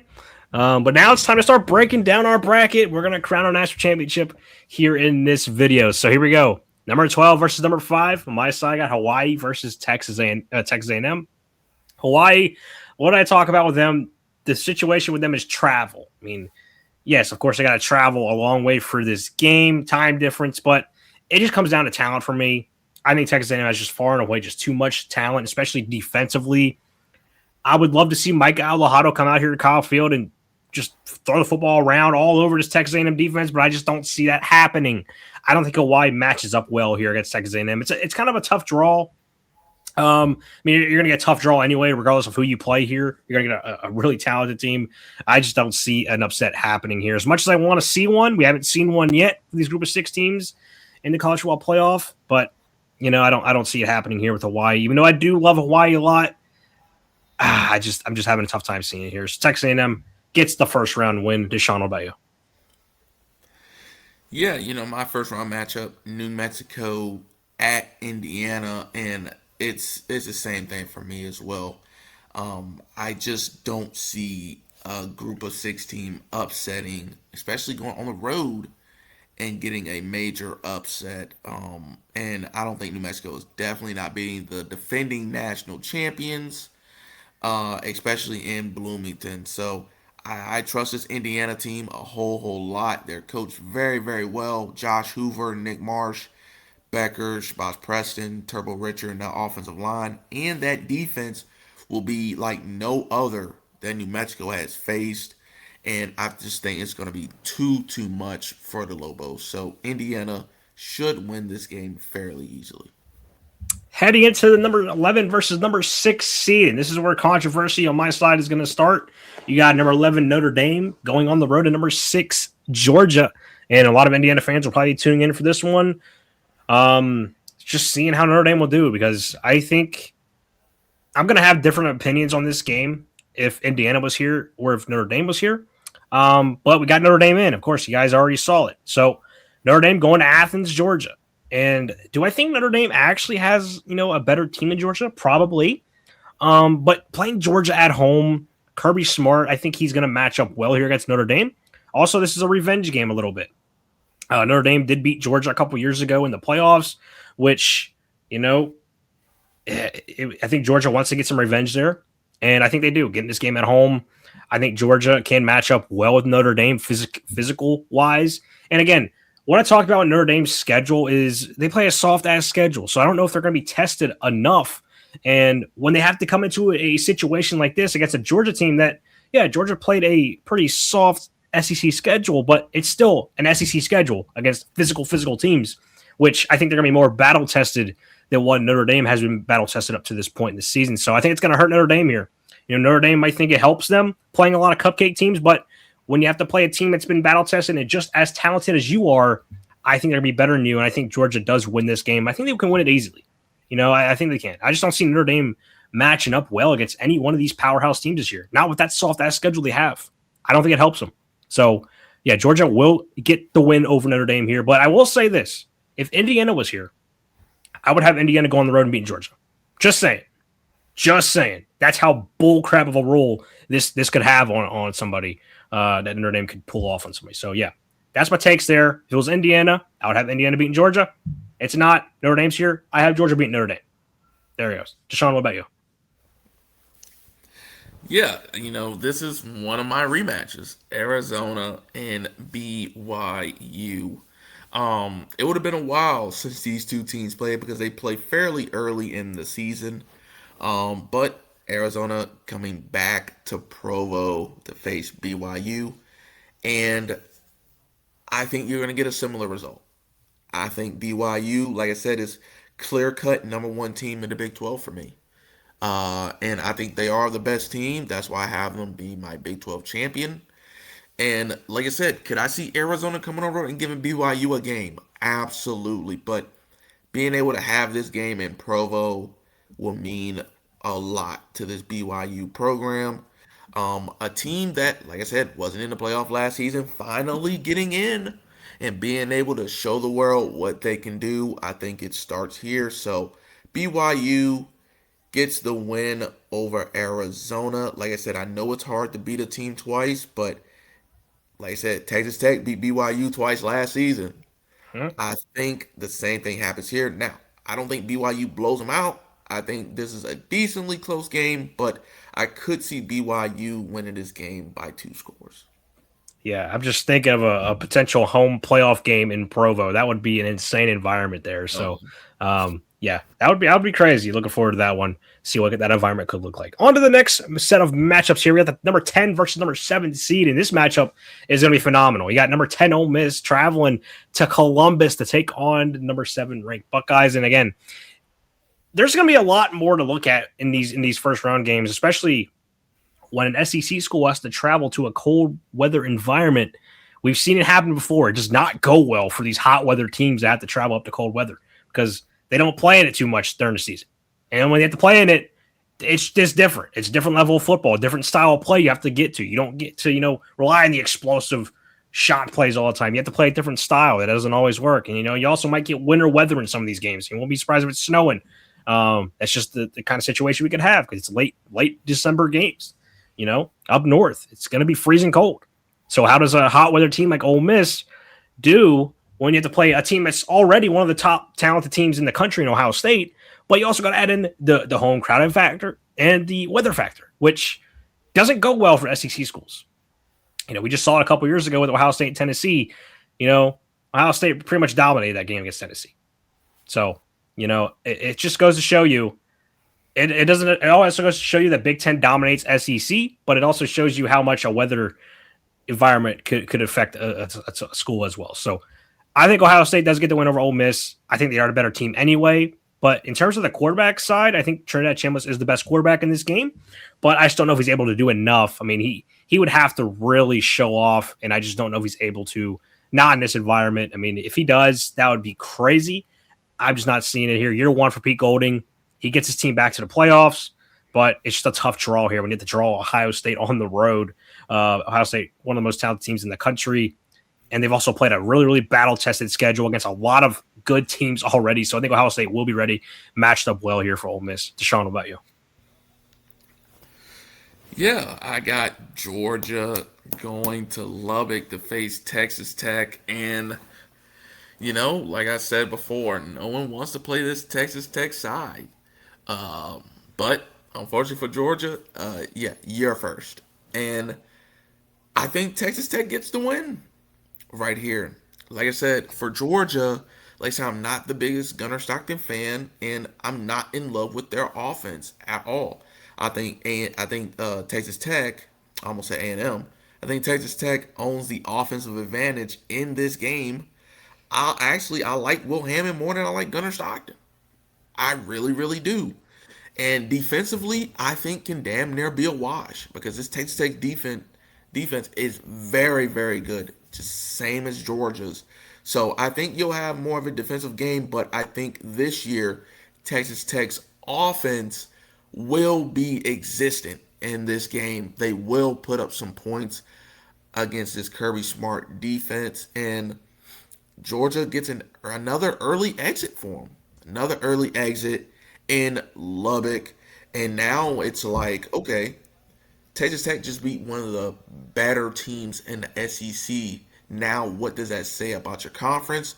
What does that say about teams that don't want to schedule them? Are they just scared because Texas Tech is just that good of a team? or is it really just because of that, Brendan Sorsby situation? I think teams are just scared. It shouldn't really matter. The situation's over and done with. Schedule them. Why not? Mhm. And listen, it'll be better for your resume because this Texas Tech team is going to be very, very good. So I think Texas Tech advances further in the playoff this year. They get the big win over Georgia. And then on to the last first round matchup. We got the 9 versus 8 game, and man, oh man, I'm getting goosebumps over this one. If this one it does come to fruition, I would love this matchup. This would be my dream. You get number 9 LSU, first year head coach Lane Kiffin making the playoff, going to Happy Valley in the freezing, wintry cold in what would be a whiteout game against another first year head coach in Matt Campbell. Man, this has got to be the best matchup of my first round, in my opinion. I think it would be, just on storylines alone. But man, I could just see this game going very, very bad for LSU, just because I don't think Lane Kiffin's going to be ready for this one. Lane Kiffin's playing in a lot of crazy environments. All right, don't get me wrong, but when you have to go play in a whiteout for your first time, and then you got to add in the weather effect. Okay, yeah, I could see things going very, very sideways for LSU in this game, similar to what we had a couple years ago when Penn State played SMU. Now, again, during that season in 2024, there was a lot of hate of why SMU got in over Alabama. I still thought it would have been the same result either way. It might have been a closer score, but I still think we would have beat Alabama in that game because people don't remember how cold that game was. It was in the single digits. I mean, it was freaking cold. It was cold. I mean, I've heard the fans that went to that game. They said it was the coldest game they've ever been to. And that's just the way it is at this time of year in Happy Valley. It's a mess. And it's also like out in like the middle of like a farm, so like there's not like a lot of trees, so you get a lot of wind. It just makes it even colder. It's just the way it is. So it's not going to be a good situation for a hot team like LSU playing down in the South, having to travel up here. I could see things going very, very miserable. And Sam Levitt, he's played in a lot of crazy environments. You haven't seen an environment like this one. I haven't seen an environment like this one. And Lane Kiffin hasn't either. So, yeah, I see LSU getting overwhelmed here. Penn State, I think, will be playing a lot of good football right now. This is probably one of the best teams Penn State has played up to this point. We'll see. Have them playing Oregon in the Big Ten championship game, but I think we could learn a lot from that game, and I think that could spell a pretty deep college football playoff run for us here. If it's going to happen, it's got to start here against LSU. We get the big win in Matt Campbell's first college football playoff game. He makes Penn State fans happy here with a dominant performance and gets a big win over LSU. Deshawn, how about you? Yeah, this won't be a cold game at all. This will be a warm game. I got A&M going to Death Valley once again to face off against LSU. And like I said, we've seen this game happen so many times. A&M last year went to LSU, got a big win over there. Then this year, I got A&M beating LSU again. So can LSU finally get over the hump and beat A&M in the revenge spot? Home playoff game, that atmosphere is going to be absolutely rocking. Probably a night game in Death Valley to make it even more livid there. But unfortunately for Lane Kiffin and them boys, I have them losing again Wow. to A&M. I just think that this A&M team has all the tools to advance and maybe make it to the national title game. Like I said, I like their offense. I like Marcel Reed a lot. I like their receivers. It's just the continuity for me in this football team is all there. And like I said, Death Valley doesn't scare them because, like I said, I got them beating them multiple times in Death Valley.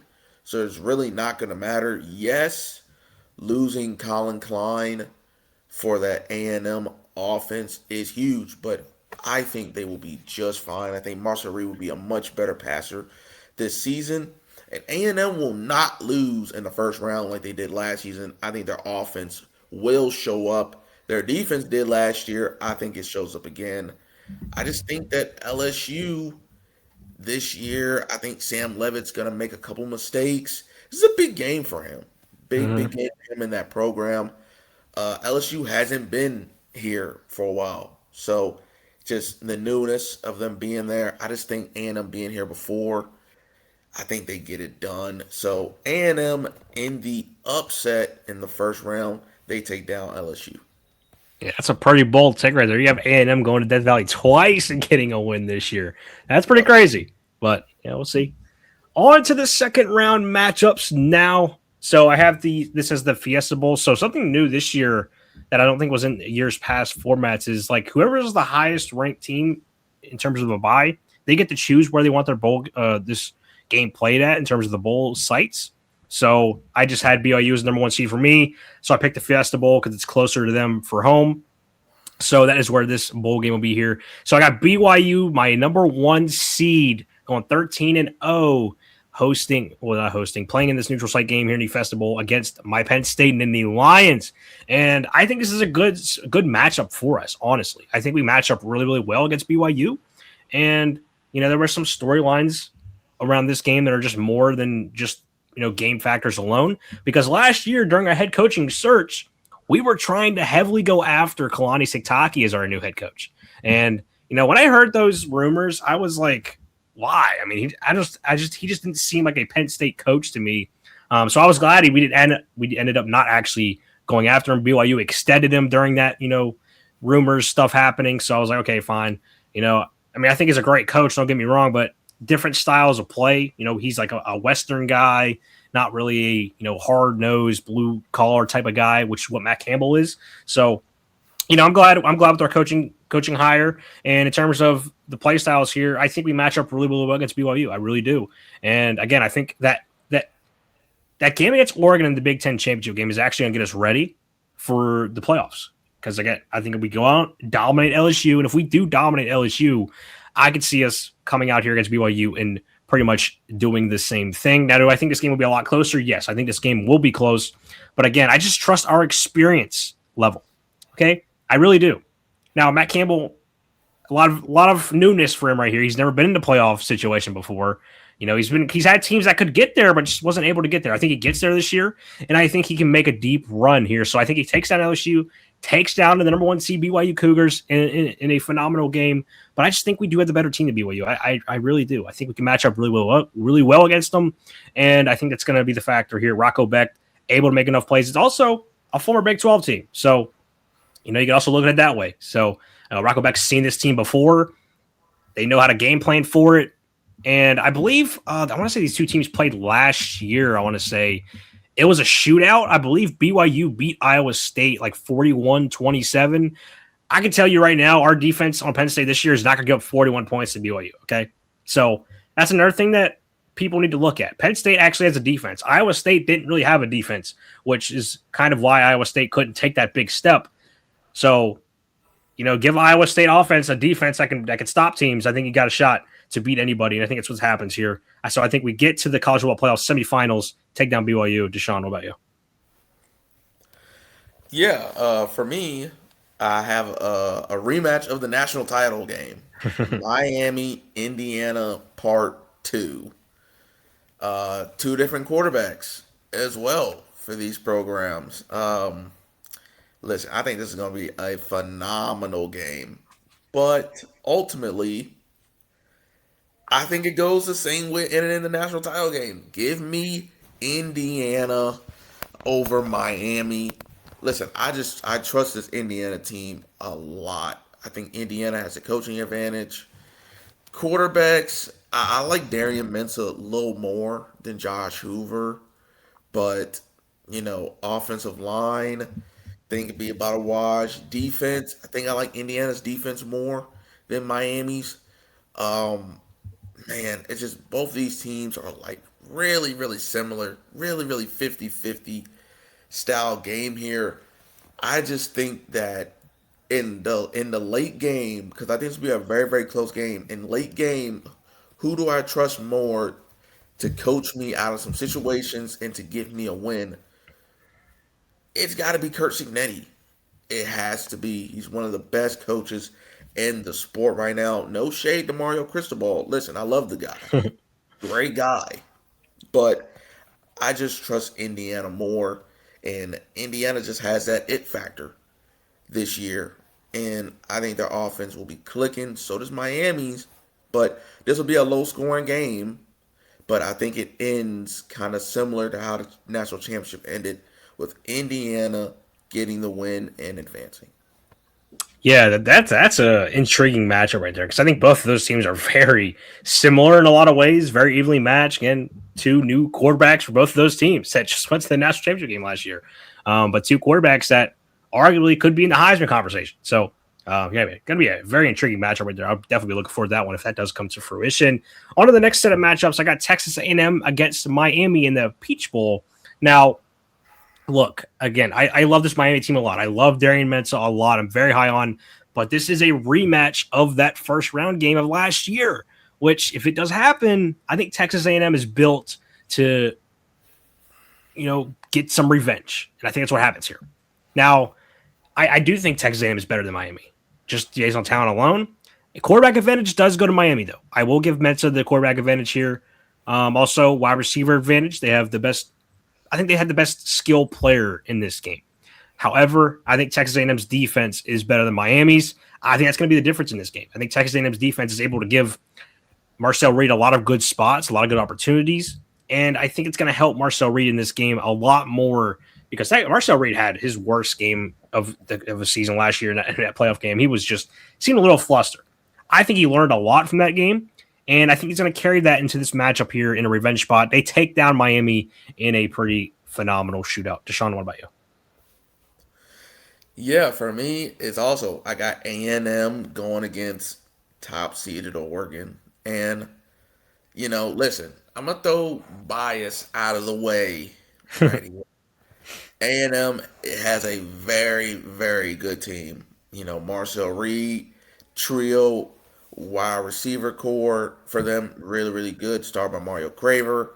Running back room is going to be pretty damn good as well. Defensively, they're going to be one of the best defenses in the nation. Now for the real stuff. Oregon is the best team in the nation. I think we own the quarterback advantage, offensive advantage, and defensive advantage, especially on the defensive line. I think we're just going to cause havoc for Marcel Reed. And honestly, I could see Marcel Reed having a game like he had last year in the first round against us. I just think that we're just that much better. And like I said, we've advanced every single year. We lose in the quarterfinals, then guess what? The very next year, we advance to the semis and then get blown out. This year, I think it's championship year for the Ducks. So I got us beating A&M pretty handily here.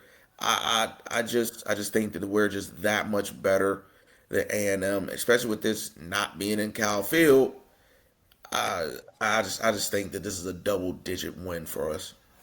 Yeah, I think I would have to agree with that as well. I think Texas A&M would just be playing catch up in that game throughout. But so yeah, we'll see. On to the next quarterfinal matchup. I got the Georgia Bulldogs taking on BYU, which is not correct. It should be Oregon. You guys can see the Oregon logo is blended in with BYU there. So not sure what happened there, but that's just the way it came out. But it's supposed to be Georgia versus Oregon. And I will tell you this, Oregon is going to beat the ever-living crap out of Georgia. Yes, I think I can say that handily. Hopefully. Now, we all know Oregon's struggles in the playoffs is, pretty relevant. They've done it over the last couple of years. They've had great teams that win the Big Ten and, top team in the country. And then they get to the playoff and they're like, what the heck happened? Does that change this year? Hopefully so. At least for this matchup, I want to continue to see the Big Ten dominate the SEC, and that's pretty much what I got going so far in these playoffs. I have the Big Ten just dominating the SEC. Again, I have Ohio State beating Ole Miss, Penn State beating LSU, and now continue that trend. Oregon's going to take down another SEC school in Georgia. It should be a phenomenal game, but I think Oregon is just really too much for Georgia. They should be, but we all know Kirby Smart. He likes to hang around, and he may hang around for a little bit. But Oregon should win this football game here in the Rose Bowl. Deshaun, what about you? Yeah, and on my side, I got another rematch Another rematch. BYU Notre Dame. Now, their first meeting was in Provo, gave Notre Dame their first loss of the season. And in terms of my projections and predictions, their only loss of the season coming to the hands of the BYU Cougars. Like I said, Notre Dame getting the bye, BYU being my Big 12 champion, facing off again in the Rose Bowl in the neutral site game. And I think this is a spot where Notre Dame will pull this game out and get some revenge on BYU. Listen, CJ Carr, Malachi Fields, Jordan Faison, Greathouse, uh, Gresham, Miles Graham, Quincy Porter, like they have a decent lot of receivers. Running backs are pretty damn good. Now, it's going to be a lot replacing Love and Price, but I think these running backs are pretty solid. Offensive line is very damn good. And then defensively, they might have one of the best defensive secondaries in the entire country. And I like the addition of Keon Keeley coming off that edge. This Notre Dame team has all the tools to make it back to the championship game behind CJ Carr and co. And I think they do get revenge on BYU in this game. Like I said, I'm high on BYU. I just don't know how far they'll go.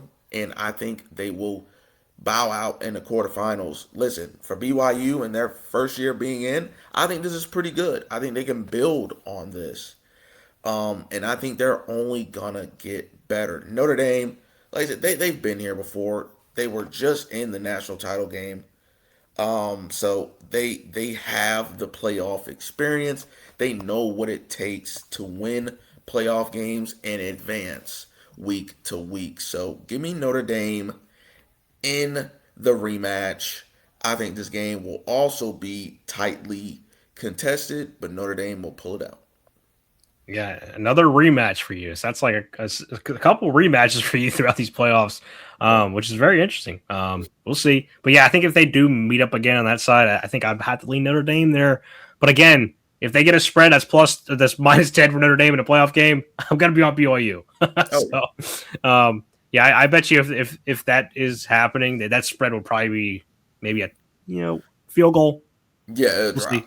It would drop dramatically. It wouldn't be no damn minus 10 again. I'll tell you that much. No. So, yeah, interesting there. On to the final quarterfinal matchup and another dandy of a matchup here, man. Oh, boy. We got Ohio State and Texas in the Cotton Bowl. Man, this would probably be the best game of the quarterfinals for sure because you got the home crowd advantage here for this one.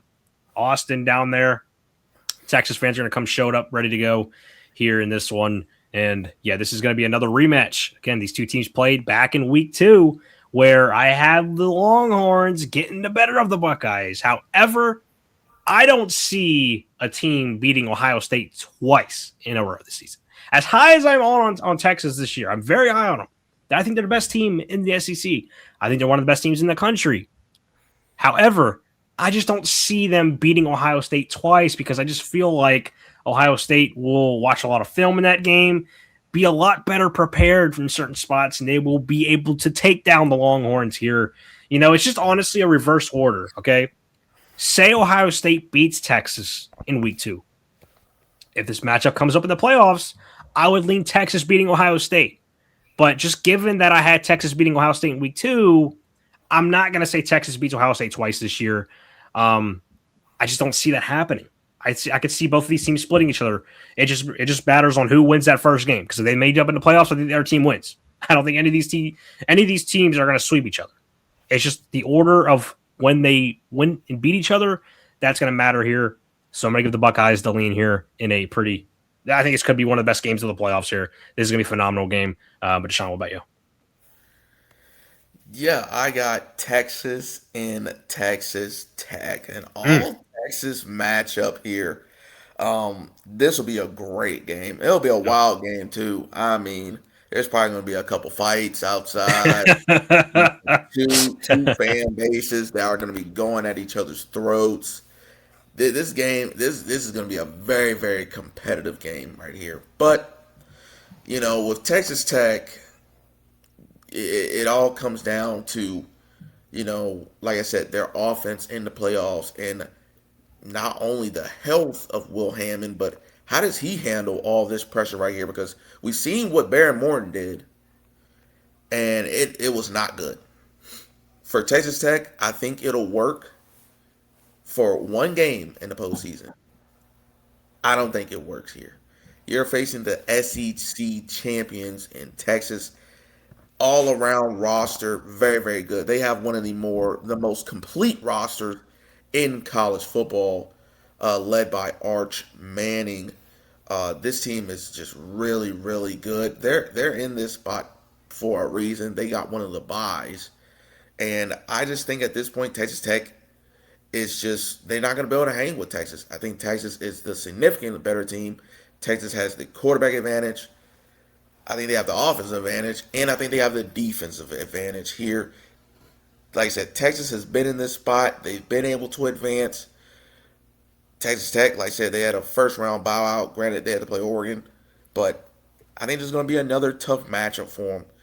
Now, I think this game can come all the way down to the fourth quarter to where I can see Texas winning this game by a touchdown, maybe getting a late stop and then taking knees to get the game over with. But like I said, just with the crowd and the animosity going on, like just this game's gonna be very, very heated. And I would love to tune in for this game, especially in the Goodyear Cotton Bowl. Oh yes, Mm. sir. But yeah, eventually I think Texas will take it home. They beat Texas Tech, and Texas Tech, like I said, they got a step further. Who knows? They may be the next Oregon to where, losing the first round, then boom, quarterfinals, and who knows? But Texas Tech will get eliminated. All right, so we're down to our final four teams. First up, I got the Texas A&M Aggies taking on my Penn State Nittany Lions in the Sugar Bowl, and this is where that dream run of first-year head coach Matt Campbell was going to come to an end. Unfortunately, we had a great season, great season. Nothing to hold your head down about this year, Penn State fans. Anything if we get to the playoffs, I mean, anything beyond that's going to be gravy for us anyway. But we want to get to the playoffs in year one. That would be great. And getting a couple wins in the playoffs is, I think, is just gonna help build this culture into a winning program. I think it will be, because we all know Penn State gone through that James Franklin era. We've had some great moments, but we've had a lot of heartbreak, and the heartbreak outweighed the good, and that's unfortunately what led to James Franklin getting fired. It was just too much. We couldn't handle it anymore. So first year Matt Campbell getting us to the college football playoff semifinals, I think it's going to be great. And in this matchup, as much as I want to see us beat Texas A&M, I think Texas A&M is the more talented team here. It's a shame to say it, but I think we will be a better fundamentally coached team, though. I will say that, because I think Mike Elko, sometimes his game managing skills can get a little erratic. But I think that Matt Campbell is going to be a good, solid game manager, and I think he can keep us in this game. But I think Texas A&M is just a little bit too much for us to deal with. I think they will get the win. I also think this game is low scoring. I think this game could be low scoring, like a both teams may not even score over 20 points in this game. I can see that being the way this game goes, because I think our defense will be a strength at this point in the season, but maybe the offense could let us down, and that's probably what will be the demise here in this one. Texas A&M gets the national championship. Marcel Reed, I think year 2 for him in the playoffs, he's going to take a major step, and I think his bracket, the way it's shaping out for him, is pretty favorable for them to get to a national championship. So Texas A&M takes down my Nittany Lions here in this semis. Deshawn, what about you? Yeah, the first semifinal matchup for me, I got the Indiana Hoosiers taking on my Oregon Ducks. Another rematch from last year's semifinal. Now, I don't need to go into, and I don't want to go on a memory lane, but we know how this game ended last year in the semis. Indiana put belt to ass. Simple as that. I mean, remember, first possession, Dante Moore. Pick 6 to D'Angelo Pons, of course. Read that, picked it off, took it to the crib. Game was wrapped after that. We stood no chance. Now we get a chance for revenge. And I think we do. I think we get it here. Like I said, we've advanced every single season we've advanced further and further. And like I said, last year we lost in the semis. You already know what's finna happen. It's a trend that's going on. So I think Oregon will make it to the national title game. Like I think we have the quarterback advantage. I'm giving us the offensive advantage, and I'm giving us the defensive advantage here in this game. Like I said, we would have already have played Indiana already this season in the Big Ten title game, in which we got the best of them. I think it happens here. I think we pretty much do a reverse on Indiana because, as you remember, Indiana beat us in Austin last season, and then got to the playoff and we got smoked. So yeah, I think we do the same thing to Indiana. I think we roll them up, and it's big clouds all over. And I honestly think we beat the brakes off of them just because of how mad we are. We're gonna come in this game and be like, listen, we can't let what happened last year happen again, especially against the same team. No way. Indiana's not going back to back, not this year. So give me Oregon, my Oregon Ducks. I'll be damned if I have my team losing. So yeah, that's gonna be an interesting game because that's gonna be a game of trends. Something's got to give right there. Yeah. Either Indiana continues to beat down Oregon, or Oregon continues to go one step further in playoffs and gets the best of Indiana. Something's gonna give there. We'll see which one goes on the side there. On to the other semifinal matchup. I got the Oregon Ducks, Deshaun's Oregon Ducks, taking on the Ohio State Buckeyes, and another rematch here. Okay. And, like I said, it's tough to beat a team twice. And, unfortunately, Deshaun, your Oregon Ducks getting beat twice by the Ohio State Buckeyes this year. Unfortunately. Let that sink into your brain. That's going to be a tough one to swallow. But, yeah, that's just the way I'm saying it. I thought long and hard about this game. Pause. But, I honestly was thinking about scenarios where I was like, okay, you know what? Let's give Oregon the win here. It's tough to beat a team twice. But also, I'm like, man, can I trust Oregon enough in this spot? Because they just haven't shown me in years past that I could trust them. But maybe this year they continue to get one step further and get to the national championship game. That's what I was thinking. There's some great points leading towards Oregon, but there's also some great points leading towards Ohio State as well. And, man, Ohio State has been so battle-tested this season, playing Texas twice, playing Ole Miss, on top of the Oregon twice, Indiana. I mean, they've played the best of the best. They played the best schedule, I think the toughest schedule in the country. And, just add another top team in this situation here against Oregon. I think they will get the best of Oregon. Hopefully we get a classic game, though, and Ohio State doesn't beat the brakes off Oregon like we had a couple years ago in the Rose Bowl, because I just want a classic game. That's all I want. That's all I want. So hopefully we get that. And I just think Ohio State, unfortunately, gets the better of Oregon here.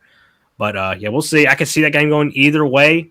I think that is your national championship game right there, honestly. Whoever wins that game will be the national championship. So a little bit of an early preview there. Ohio State gets the better of Oregon. Deshaun, what about you? Yeah, I got Texas facing off against Notre Dame.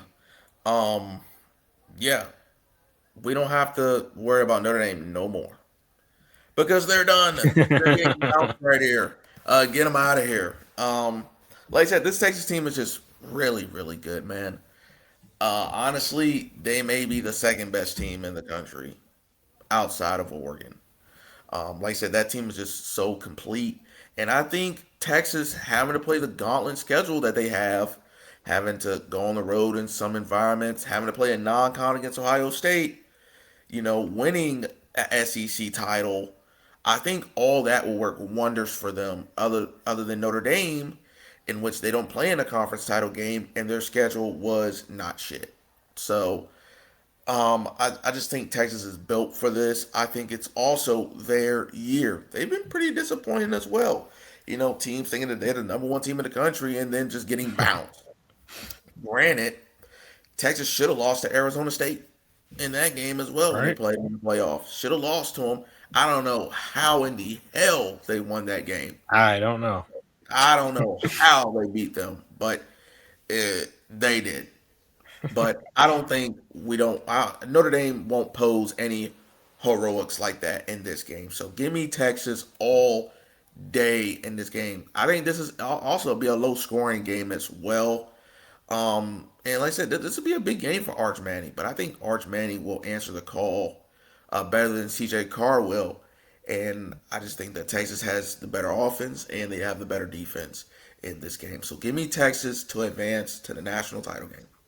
All right, so that leaves us with one final game to predict. We got to the national championship, and man, this is gonna be a quick one for me. Actually, I got the Texas A&M Aggies versus the Ohio State Buckeyes, and honestly, I don't think this game's gonna be close. I think Ohio State wins this game pretty handily. Not to say Texas A&M is just so bad, but just given the track record and the teams that Ohio State's played up to this point, I think Ohio State has just ran the gauntlet of college football this year. I really do think they're going to do that. I mean, they played pretty much every top team in the country going up to this point, and they've played a couple of them a couple times. So this is going to be one of those games where they play a Texas A&M team. It's just another one of those top teams, and I don't even think it's the best team they've played up to this point. Not to say Texas A&M isn't good. Okay, I'm not saying that. I think Texas A&M is going to have a great season, get into the national championship game. But I'd be honestly surprised to see what this spread would be. If they only give like Ohio State a field goal spread in this game, I'd be all over Ohio State because just you gotta think about the spreads that they're giving Ohio State in some of these games. I mean, they're giving Ohio State 6.5 points against Oregon at home, which is pretty crazy. That's Oregon. Yeah. So I mean, if it's Texas A&M, it would probably be higher. Double digits. Yeah, you think so? Even though it's a national championship? Double digits. I can almost guarantee it. Double digits. Yeah, I would think so too. But maybe the odds makers are riding A&M a little bit. So I don't know. But yeah, if they give a spread that's like a really low spread, I would be all over Ohio State in here. So yeah, so Ohio State is going to be my national champion. It should be a solid game, but I think Ohio State is just leading this game from really start to finish. And again, I think Texas A&M is going to be playing catch up, similar to what Deshaun's game had at Texas A&M and Oregon in his predictions.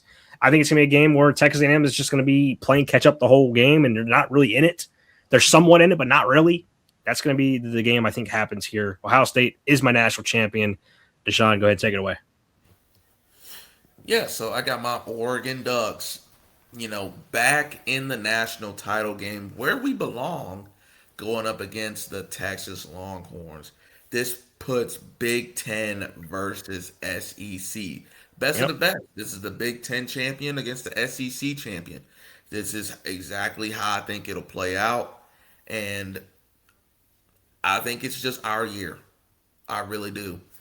We've been itching to win a national title. We should already have one, in my opinion. But things just don't work that way. Like I said, we've had some blunders pop up in the playoff where we're getting smoked in back-to-back years, which is, absolutely depressing. But I think we did that just so we can have this moment right here. And I do think this year is the year where we get over the hump. Dan Lanning gets over the hump. Oregon wins their first national title. Another year for Texas where they just come up short. And this just shows you the Big Ten's dominance over the SEC. Yep. It's just as simple as that. This would be the third straight Big Ten national champion. Fourth straight. Excuse me. Fourth straight. And yeah, listen, Big Ten runs college football. It's no different here. Just like in your projection, Big Ten versus SEC, you got a Big Ten school rolling. I could kind of see this being a game. But I could see us winning this game by 10 points and just putting the nail in the coffin and, riding off into the sunset on a perfect season, just like Indiana. So give me my Oregon Ducks to defeat the Texas Longhorn and bring home the coveted national title trophy. Yeah, I mean, I have to agree with that as well. I don't know if it's by 10 points. I think that national championship game would be a much better cinema game than mine. But yeah, I do think Oregon would get the better of Texas. And, another thing that goes to show you about the Big Ten's dominance is they've had a different champion year after year, which I think, it just adds on to the strength of the Big Ten. You've had Michigan, Ohio State, Indiana, and this year it could be another different Big Ten team. So, yeah, it just shows you how good the Big Ten is. And again, the SEC not quite there. So, Ohio State's my national champion. Deshaun, any final thoughts here? Yeah, I listen. Like I said before, Big Ten runs college football. Listen, it's Oregon's year this year, and I don't know if it's going to be different next year because I think we're going to repeat. But I just think it's our year this year. It's happening. It has to happen. We've been oh so close, And two, if you look at Oregon's losses, we've lost in back-to-back years to the eventual national champion. So when we lost to Indiana in the regular season, and then we got smoked by them in the playoff, guess who won the title? Indiana. Previous year before that, uh, lost to Ohio State in the playoff. And guess what? National champion. So, I mean, listen, this just has to be our year. I mean, we have the team to go win it. We've had the team for the past 2 years, 3 years, 4 years to go out there and win it. Just couldn't put it all together. I think we have an undefeated perfect season. Yeah. And I just want to say this for some perspective. I can't stand Ohio State. I hate Ohio State. Just saying. Even though I have them being a national champion, I will be rooting against them in every game they play. But trying to keep my bias out of it and give you guys a real prediction. Unfortunately, I had Ohio State winning the national championship, which is disgusting. Which is absolutely disgusting. I'd rather pick really any other team to win it. I'd rather pick an SEC school to win it. But that's unfortunately the way I'm seeing it. It sucks. Obviously, I'm going to be rooting for Penn State to win it all. I just don't know if it happens year one for us. Do I think we have the talent to do it? Yeah, I think we could. I just don't know if we can get it clicking right away, but we'll see. Lots of games to be played. Those are our predictions for the national championship. No surprise on Deshaun's in, and hey, I wouldn't be surprised if Oregon wins it. They just got to show me. That's the only thing with them. But before we close out this playoff video, we got some potential bowl matchups, which I think could be interesting to look at. In the Citrus Bowl, potential matchup to look at for me, I got Illinois against Oklahoma. Could be a phenomenal matchup there. Illinois has played SEC schools in bowl games over the last couple of years and have beaten them. I believe they beat, I want to say, Tennessee last year and South Carolina the year before that. So Illinois has been owning the SEC a little bit. I don't think people will talk about that. That could continue. Pop-Tarts Bowl could be a very fun one. Louisville, Houston, both those teams could put on a pretty good show. Gator Bowl, you got Virginia Tech and Auburn. That could be a really fun one there. Two sleeper teams in both conferences playing each other could be really fun. ReliaQuest Bowl, again, Michigan and Alabama. These two teams played each other a lot recently in bowl games. Music City Bowl, got Nebraska, South Carolina, two teams that I'm very high on. Could be a fun one. Alamo Bowl, which we joked about, me and Deshaun, about USC being in. Well, that's where we both got them in this year. USC and Arizona in that one. Duke's Mayo Bowl, we got NC State and Tennessee. And the Pinstripe Bowl got Virginia and Minnesota. Texas Bowl, we got Oklahoma State and Vanderbilt. So, Deshaun, what about you? Yeah, in my Citrus Bowl, I got Ohio State, Alabama. We've seen some great games between Ohio State and Alabama. We're gonna get that in the Citrus Bowl. That's right where Ohio State belongs. Happy for them. Pop Tarts Bowl, SMU and Houston. Like I said, another all Texas matchup in that game. The Pop Tarts Bowl, one of the better bowl games. Yep. And that will be a phenomenal matchup. The Gator Bowl, Virginia Tech and Tennessee. That'll also be a pretty damn good game as well. And you also got Virginia Tech in the Gator Bowl, just like in the Pop Tarts Bowl. Me and you both got Houston. Yep. So we're we're on the same page. I like that. LiveQuest Bowl, we both got Michigan in there, right where they belong. And I got them facing off against Auburn, Music City, Washington, and Oklahoma. I think that'll actually be a really good game as well, in which Oklahoma will probably win. Alamo Bowl, right where USC belongs, going up against Utah. Yeah, give me Utah minus a million. Utah, I think, will blow the doors off of USC, in my opinion. Then the Duke's Mayo Bowl, you got Mark's second favorite team, the Pittsburgh Panthers, going up against the Missouri Tigers. That should be a decent game. I'd probably lean Missouri there. Penn State Bowl. You got Louisville pitted up against Iowa. Yeah, give me Louisville. I am not high on Iowa at all. I think they barely squeak a bowl game. But this Louisville team, very, very underrated. They have a decent schedule. What can Keenholz do? I think Brom will have that team ready to go. Then finally in the Texas Bowl, where me and you both have Oklahoma State playing, I have Oklahoma State Mm. up against Ole Miss, in which I think Ole Miss will probably roll in that game. All right, so that is the end of the college football playoff prediction video. Went through a lot. We did every single team, put it all together here in this one final video. So now we got the season to look forward to, where we will see if our predictions can match up throughout the season. I'm sure we will have some takes that get tested a little bit. Maybe we're going to be wrong on a lot of teams. We don't know. College football can be crazy. We'll just see how our predictions line up here as we go throughout this season. And you guys are going to want to stay tuned. We got some big things planned for this college football season. We're going to have some live shows planned for Saturdays, so you guys are going to want to stay tuned on the channel so you guys can get our full breakdowns of some of these games, get our full betting picks for some of these games. Lots to come for this college football season. It's been a blast making these preview videos. It's been a long grind. Me and Deshawn working some late hours grind out these videos, but it's all for you guys. You guys love college football. We love college football. We're big college football fans. We love making these videos. You guys have been showing your support. It's been amazing. So, Deshaun, any final thoughts here before we wrap this up? Yeah, it's been a very, very long series as a whole, going over all these teams, giving predictions and analysis for the upcoming season. Listen, ain't nobody finna do it like we do it. Mm-hmm. And we've been grinding them out, banging them out, night in, night out, getting them out to you guys. And now, like I said, it's put up or shut up time. College football season is right around the corner. And before you know it, like I said, we're going to be betting on week 0 games. Yep. And probably winning. So, listen, not too far away. Very, very excited for the upcoming season. Very excited for the Saturday live streams as well. Tune in for that. Going to be a whole lot of good analysis, good betting advice in that as well. We're going to make a whole lot of money this season. I love college football season, especially early. That's where I make my most profit anyway. So, can't wait for it. Yep, and that, like I said, we're gonna have some live shows for the first time on the channel.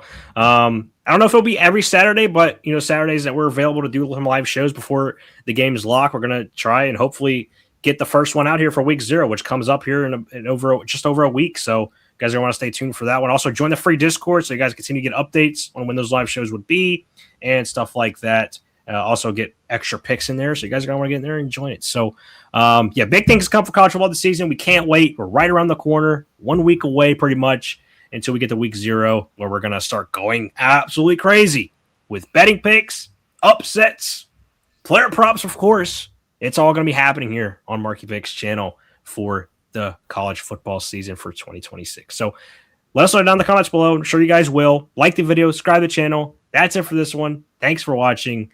And we'll see you in the next one.